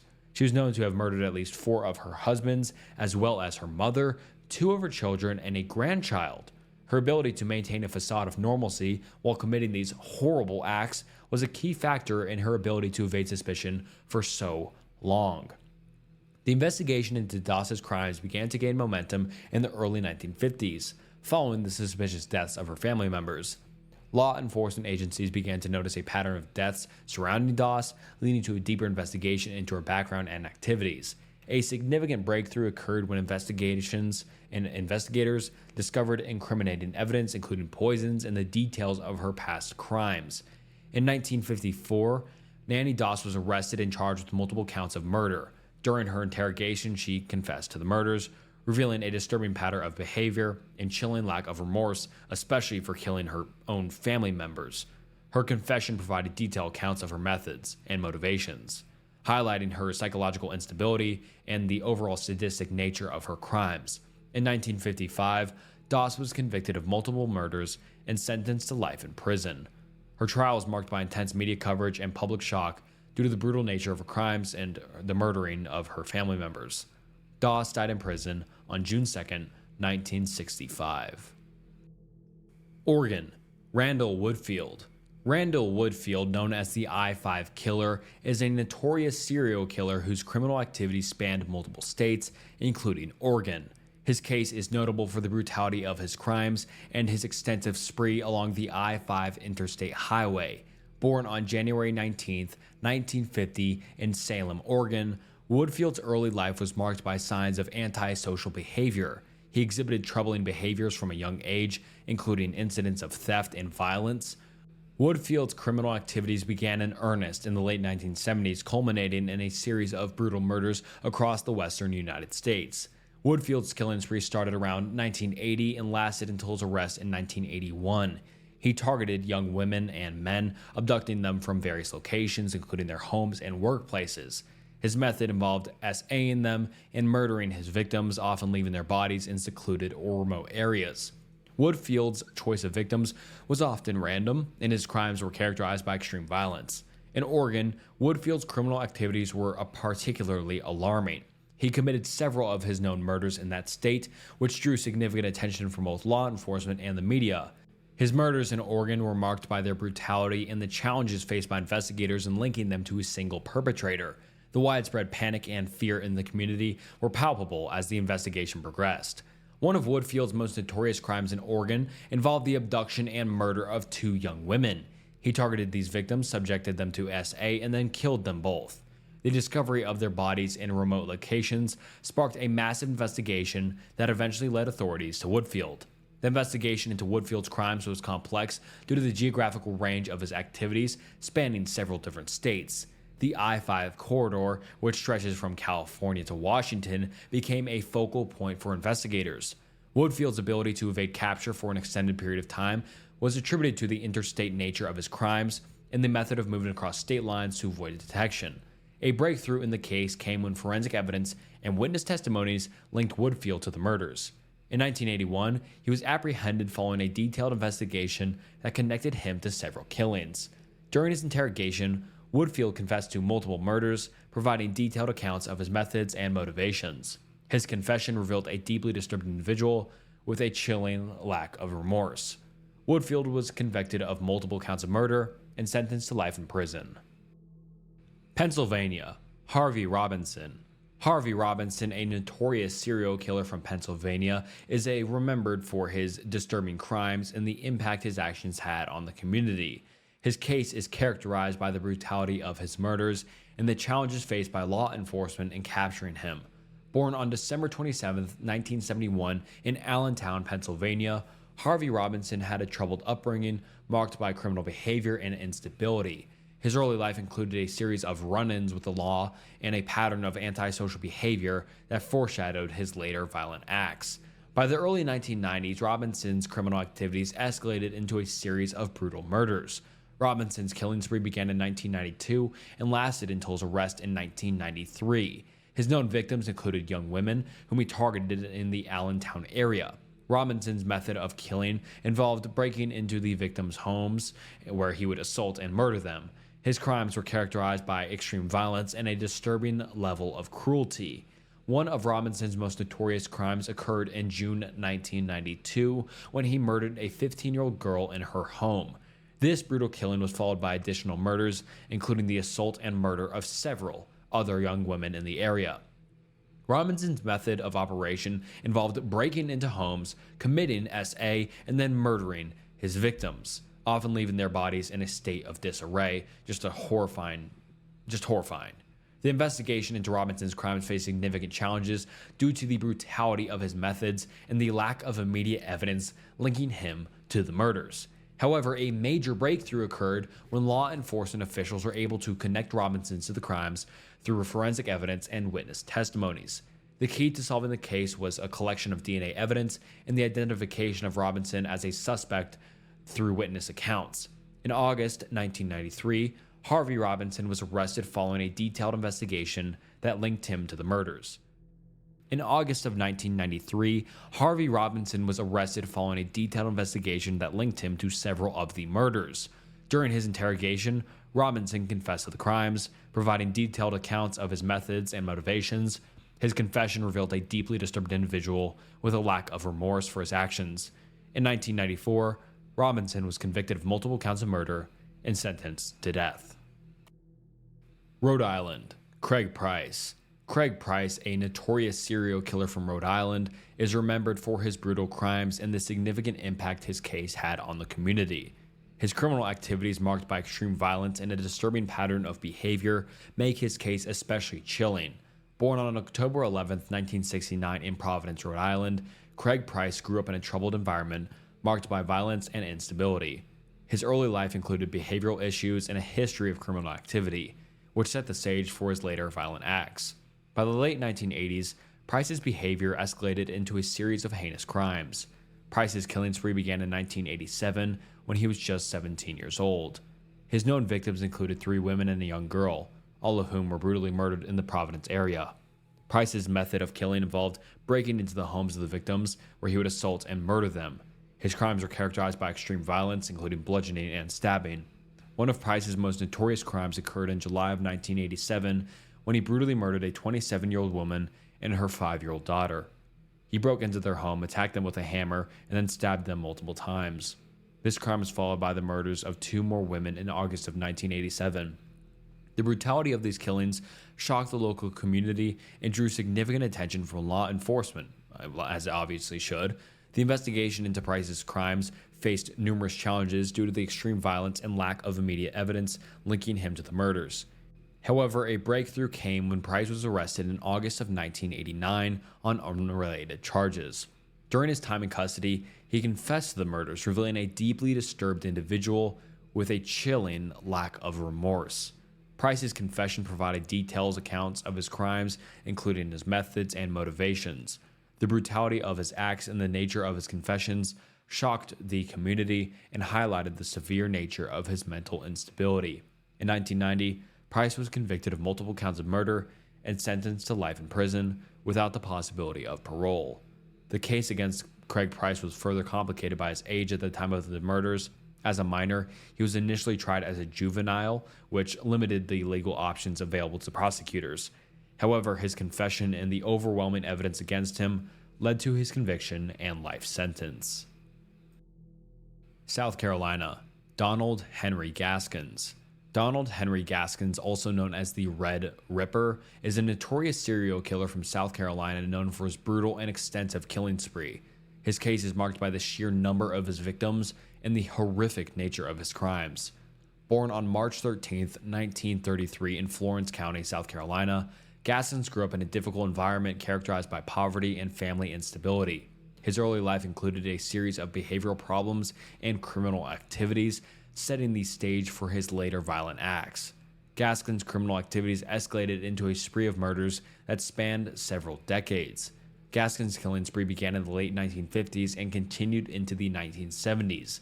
His known victims included a wide range of individuals, from acquaintances to strangers. Gaskin's method of killing was marked by extreme violence, including dismemberment and torture. He often lured his victims to remote locations where he would then kill them in a brutal and sadistic way. One of Gaskin's most notorious crimes involved the murder of a young woman in the early 1970s.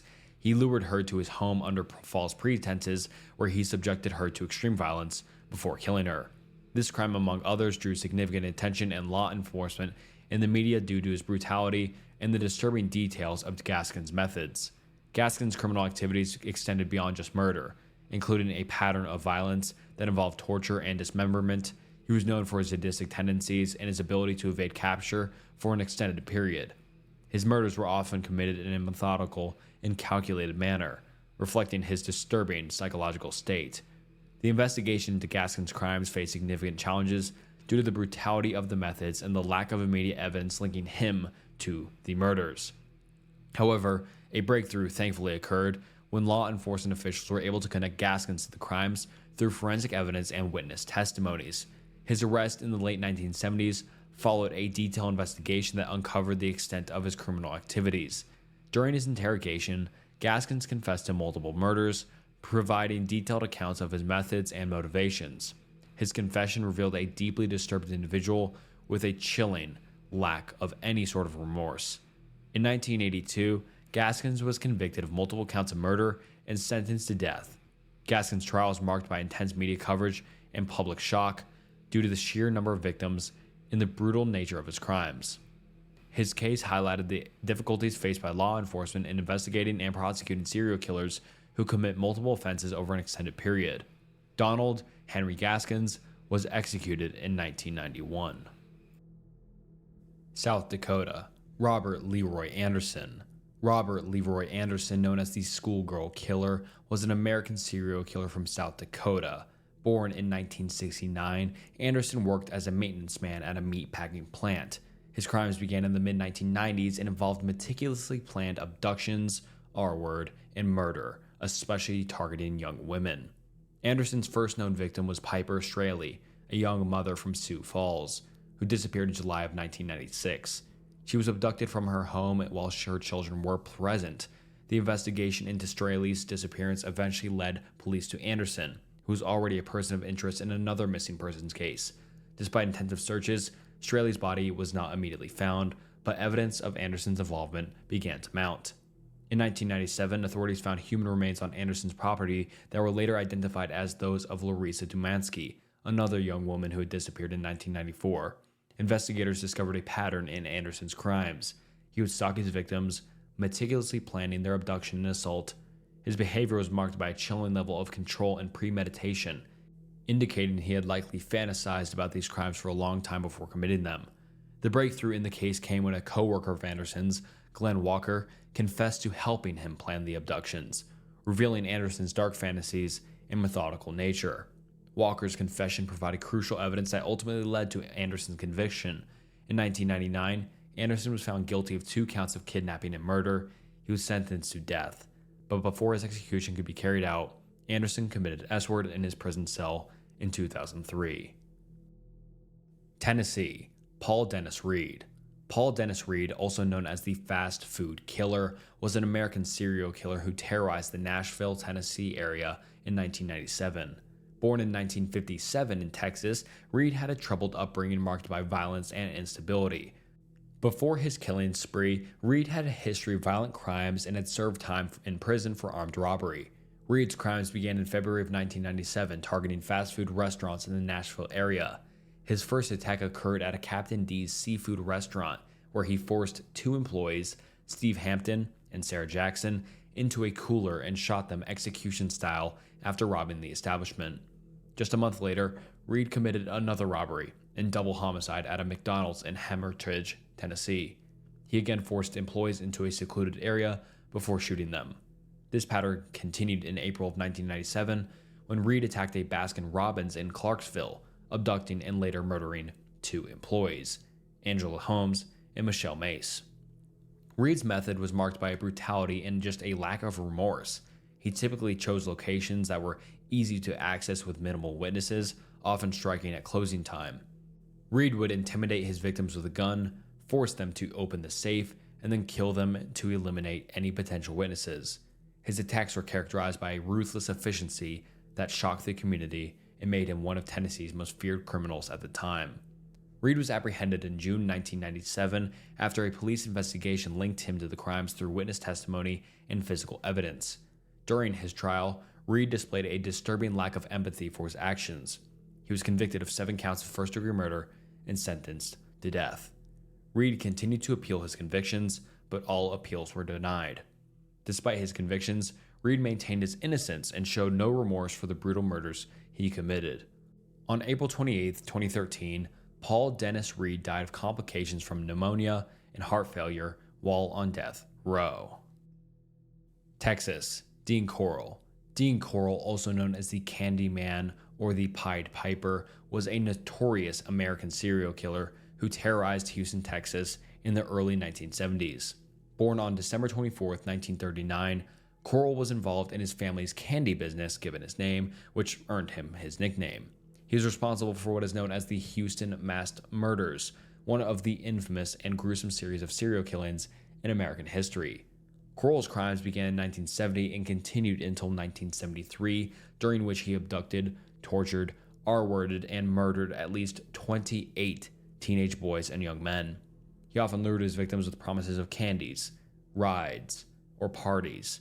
Carroll was able to maintain a facade of a friendly neighborhood figure, frequently interacting with children and teens, which allowed him to gain their trust.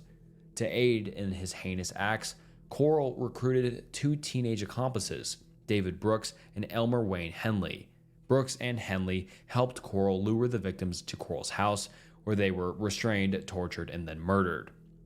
Carroll's method of torture included binding his victims to a plywood torture board, where he would then subject them to various forms of sadistic abuse before ultimately killing them by strangulation or shooting. The bodies of the victims were then disposed of in various locations, including rented boat sheds and remote burial sites. The horrors of Carroll's crimes were finally exposed in August of 1973 when Henley fatally shot Carroll in self-defense during an altercation at Carroll's home. Following Carroll's death, Henley confessed to the police about the murders, leading them to uncover the remains of 17 victims initially and eventually a total of 28. This revelation shocked the community and the nation, as the scale and brutality of the murders were unlike anything seen before.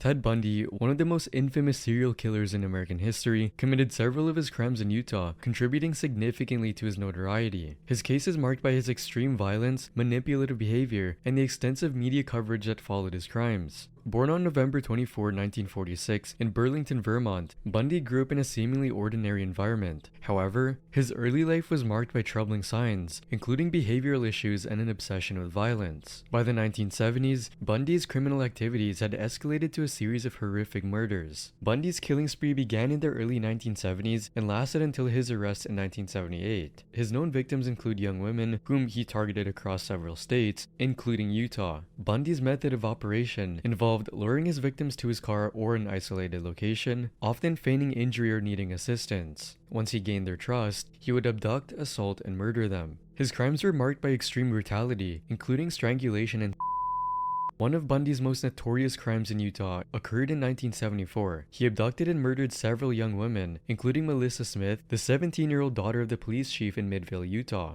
Bundy lured Melissa from a shopping mall, taking her to a remote area, where he and killed her. Her body was later found in a wooded area, showing signs of extreme violence. Another significant crime took place in November 1974 when Bundy abducted and killed 18-year-old Carroll Duranch. Carroll managed to escape Bundy's clutches after being abducted from a shopping mall parking lot in Salt Lake City, Utah. Her escape provided crucial evidence that led law enforcement closer to capturing Bundy. Duranch's testimony was instrumental in linking Bundy to several other crimes. The investigation into Bundy's crimes in Utah was challenging due to the lack of immediate evidence and the random nature of his attacks. However, a major breakthrough came when Bundy was arrested in August 1975 on unrelated charges. During his time in custody, investigators were able to connect him to multiple murders through forensic evidence and witness testimonies. Bundy's trial was highly publicized, with intense media coverage and public fascination. In 1976, Bundy was convicted of kidnapping and sentenced to prison. As he awaited trial for further charges, he managed to escape from custody twice before being recaptured. His eventual confession revealed the extent of his crimes and his chilling lack of remorse. In 1978, Bundy was convicted of multiple counts of murder and sentenced to death. He was executed in the electric chair on January 24, 1989 in Florida. Vermont. Israel Keyes. Israel Keyes was an American serial killer, R-wordist, arsonist, and bank robber whose crimes spanned from the late 1990s to 2012. Born in 1978 in Utah, Keyes was raised in a strict religious household and displayed troubling behavior from a young age. Unlike many serial killers, Keyes had no specific victim type, and his crimes were meticulously planned, making him one of the most elusive killers in recent history. Keyes is known for his methodical and calculated approach to murder. He would travel across the United States, often taking extensive precautions to avoid detection. Keyes used kill kits that he buried in various locations years before committing his crimes. These kits contained weapons, tools, and supplies necessary for abduction and murder, which allowed him to act with chilling efficiency when he decided to strike. This planning made it difficult for authorities to link the crimes as they occurred in different states with no clear pattern. Keyes' known murders began with the 2012 abduction of Samantha Konang, an 18-year-old barista in Anchorage, Alaska. He kidnapped Konang from her workplace, SA'd her, and then murdered her. In a bizarre twist, Keyes took steps to make it appear as though Konang was still alive for some time after her death, even using her phone to send text messages to her family and staging a ransom note with a photograph of her body. Keyes was eventually caught after using Konang's debit card at various ATMs, which led to his arrest in March 2012. Following his capture, Keyes confessed to several other murders and detailed his techniques for evading detection. He admitted to at least 11 killings but hinted that the actual number could be higher. His crimes spanned from Washington to Vermont, showcasing his ability to remain undetected over vast distances. While awaiting trial, Keyes committed S-word in his jail cell in December 2012, leaving behind more questions than answers. Virginia. Timothy Wilson Spencer. Timothy Wilson Spencer, known as the Southside Strangler, was an American serial killer who terrorized the Richmond, Virginia area in the late 1980s. Born in 1962, Spencer's criminal activities began at a young age with minor offenses, but his crimes escalated dramatically after his release from prison in 1984. Spencer's reign of terror spanned from 1987 to 1988, during which he brutally R-worded and murdered at least 4 women. Spencer's first known victim was Debbie Dudley Davis, a 35-year-old woman who was R-worded and strangled in her home in Arlington, Virginia in January of 1987. The brutality of the attack shocked the community, and police were unable to find any immediate suspects. Over the next several months, Spencer continued his spree, targeting women in their own homes, often breaking in while they slept, which is just terrifying. His methods involved stalking his victims, planning his attacks, and then brutally assaulting and strangling them, often using a ligature such as a belt or rope. The turning point in the investigation came when forensic experts used DNA profiling, a relatively new technology at the time, to link Spencer to the crimes. The DNA evidence was groundbreaking because it marked the first time in U.S. history that a serial killer was convicted primarily through DNA testing. Spencer's DNA matched samples found at multiple crime scenes, providing irrefutable evidence of his guilt. In 1988, Spencer was arrested and charged with multiple counts of R-word and murder.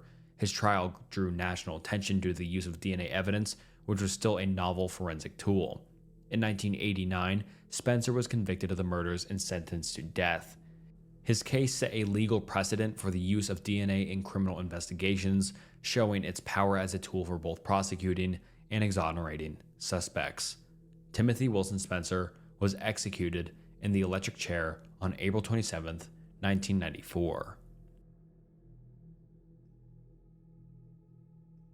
Gary Ridgway, also known as the Green River Killer, is one of the most notorious serial killers in American history. His crimes, which spanned more than 2 decades, left a significant mark on Washington state and led to one of the most extensive investigations in U.S. history. Born on February 18, 1949 in Salt Lake, Utah, Ridgway's early life was marked by behavioral issues and a troubled upbringing. His criminal activities began in the 1970s and continued until his arrest in 2001. Ridgway's killing spree was characterized by its brutality and the sheer number of victims, making his case one of the most chilling in modern criminal history. Ridgway's crimes primarily took place in the Seattle area and surrounding regions, including King County, Washington. His known victims included at least 49 women, although Ridgway himself has confessed to 71 murders. His method of operation involved targeting women, many of whom were sex workers or vulnerable individuals. Ridgway would lure his victims into his vehicle, often with promises of money or assistance, and once he had them under his control, he would take them to a secluded area where he would strangle them to death. One of Ridgway's most infamous patterns was his practice of disposing of the bodies in the Green River and other remote locations around Washington. This led to the moniker Green River Killer.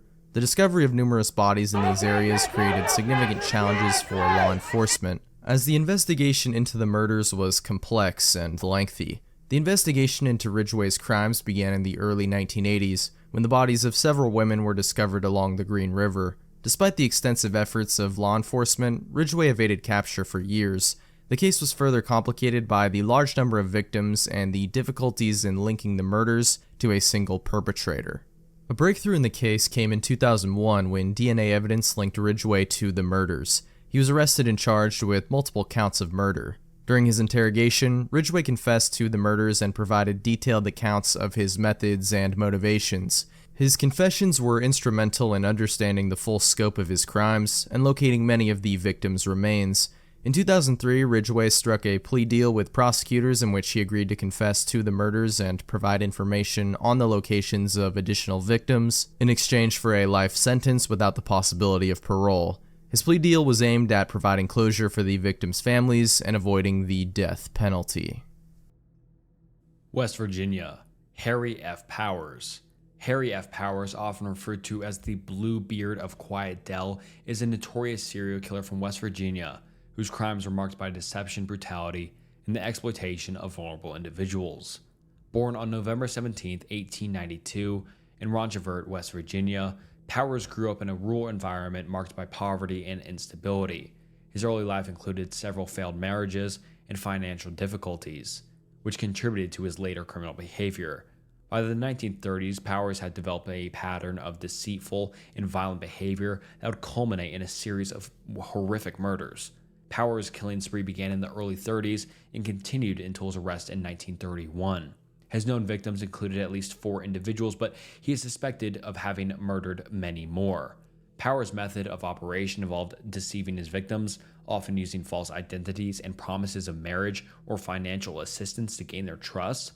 One of Powers' most notorious crimes involved the murder of a woman named Asta Eicher, who responded to a personal ad placed by Powers. He lured her into his home in Quiet Dell, West Virginia, with the promise of marriage and financial security.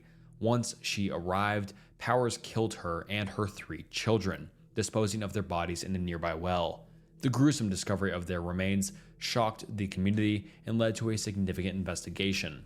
The investigation into Powers' crimes was marked by challenges due to the deceptive nature of his methods and the lack of any evidence. However, a breakthrough occurred when law enforcement discovered the bodies of his victims and connected Powers to the murders through forensic evidence and witness testimonies. Powers was arrested and charged with multiple counts of murder. During his interrogation, Powers confessed to the murders, providing detailed accounts of his methods. His confession revealed a deeply disturbed individual with no remorse. He killed 3 children and their mom, so yeah, horrible person. Same with everyone else in this video, but yeah. Powers' trial in 1932 was highly publicized, with intense media coverage and public shock due to the brutal nature of his crimes. In 1932, Powers was convicted of multiple counts of murder and sentenced to death. He was executed in the electric chair on March 18, 1932 in West Virginia. Wisconsin, Ed Gein. Ed Gein, known as the Butcher of Plainfield, is one of the most infamous serial killers in just American history, and not only just Wisconsin history, but American history. Horrific individual. Let's get into it. Born on August 27, 1906 in La Crosse, Wisconsin, Ed Gein grew up in a repressive and abusive household. His mother, Augusta, was a domineering and religious zealot who heavily influenced his psyche. Gein's father died when he was young, and he and his brother Henry were left under their mother's strict control. The family moved to a remote farm in Plainfield, Wisconsin, where Gein's criminal behavior would later unfold. Gein's crimes began in the late 1950s, although he had a history of erratic and disturbing behavior long before this. His known murders involved the killing of 2 women, Mary Hagen, a tavern owner, and Bernice Warden, a hardware store clerk. Both women were abducted from their workplaces, murdered, and then mutilated. Gein's method of murder involved severe brutality, and it was his post-mortem activities that truly horrified the public.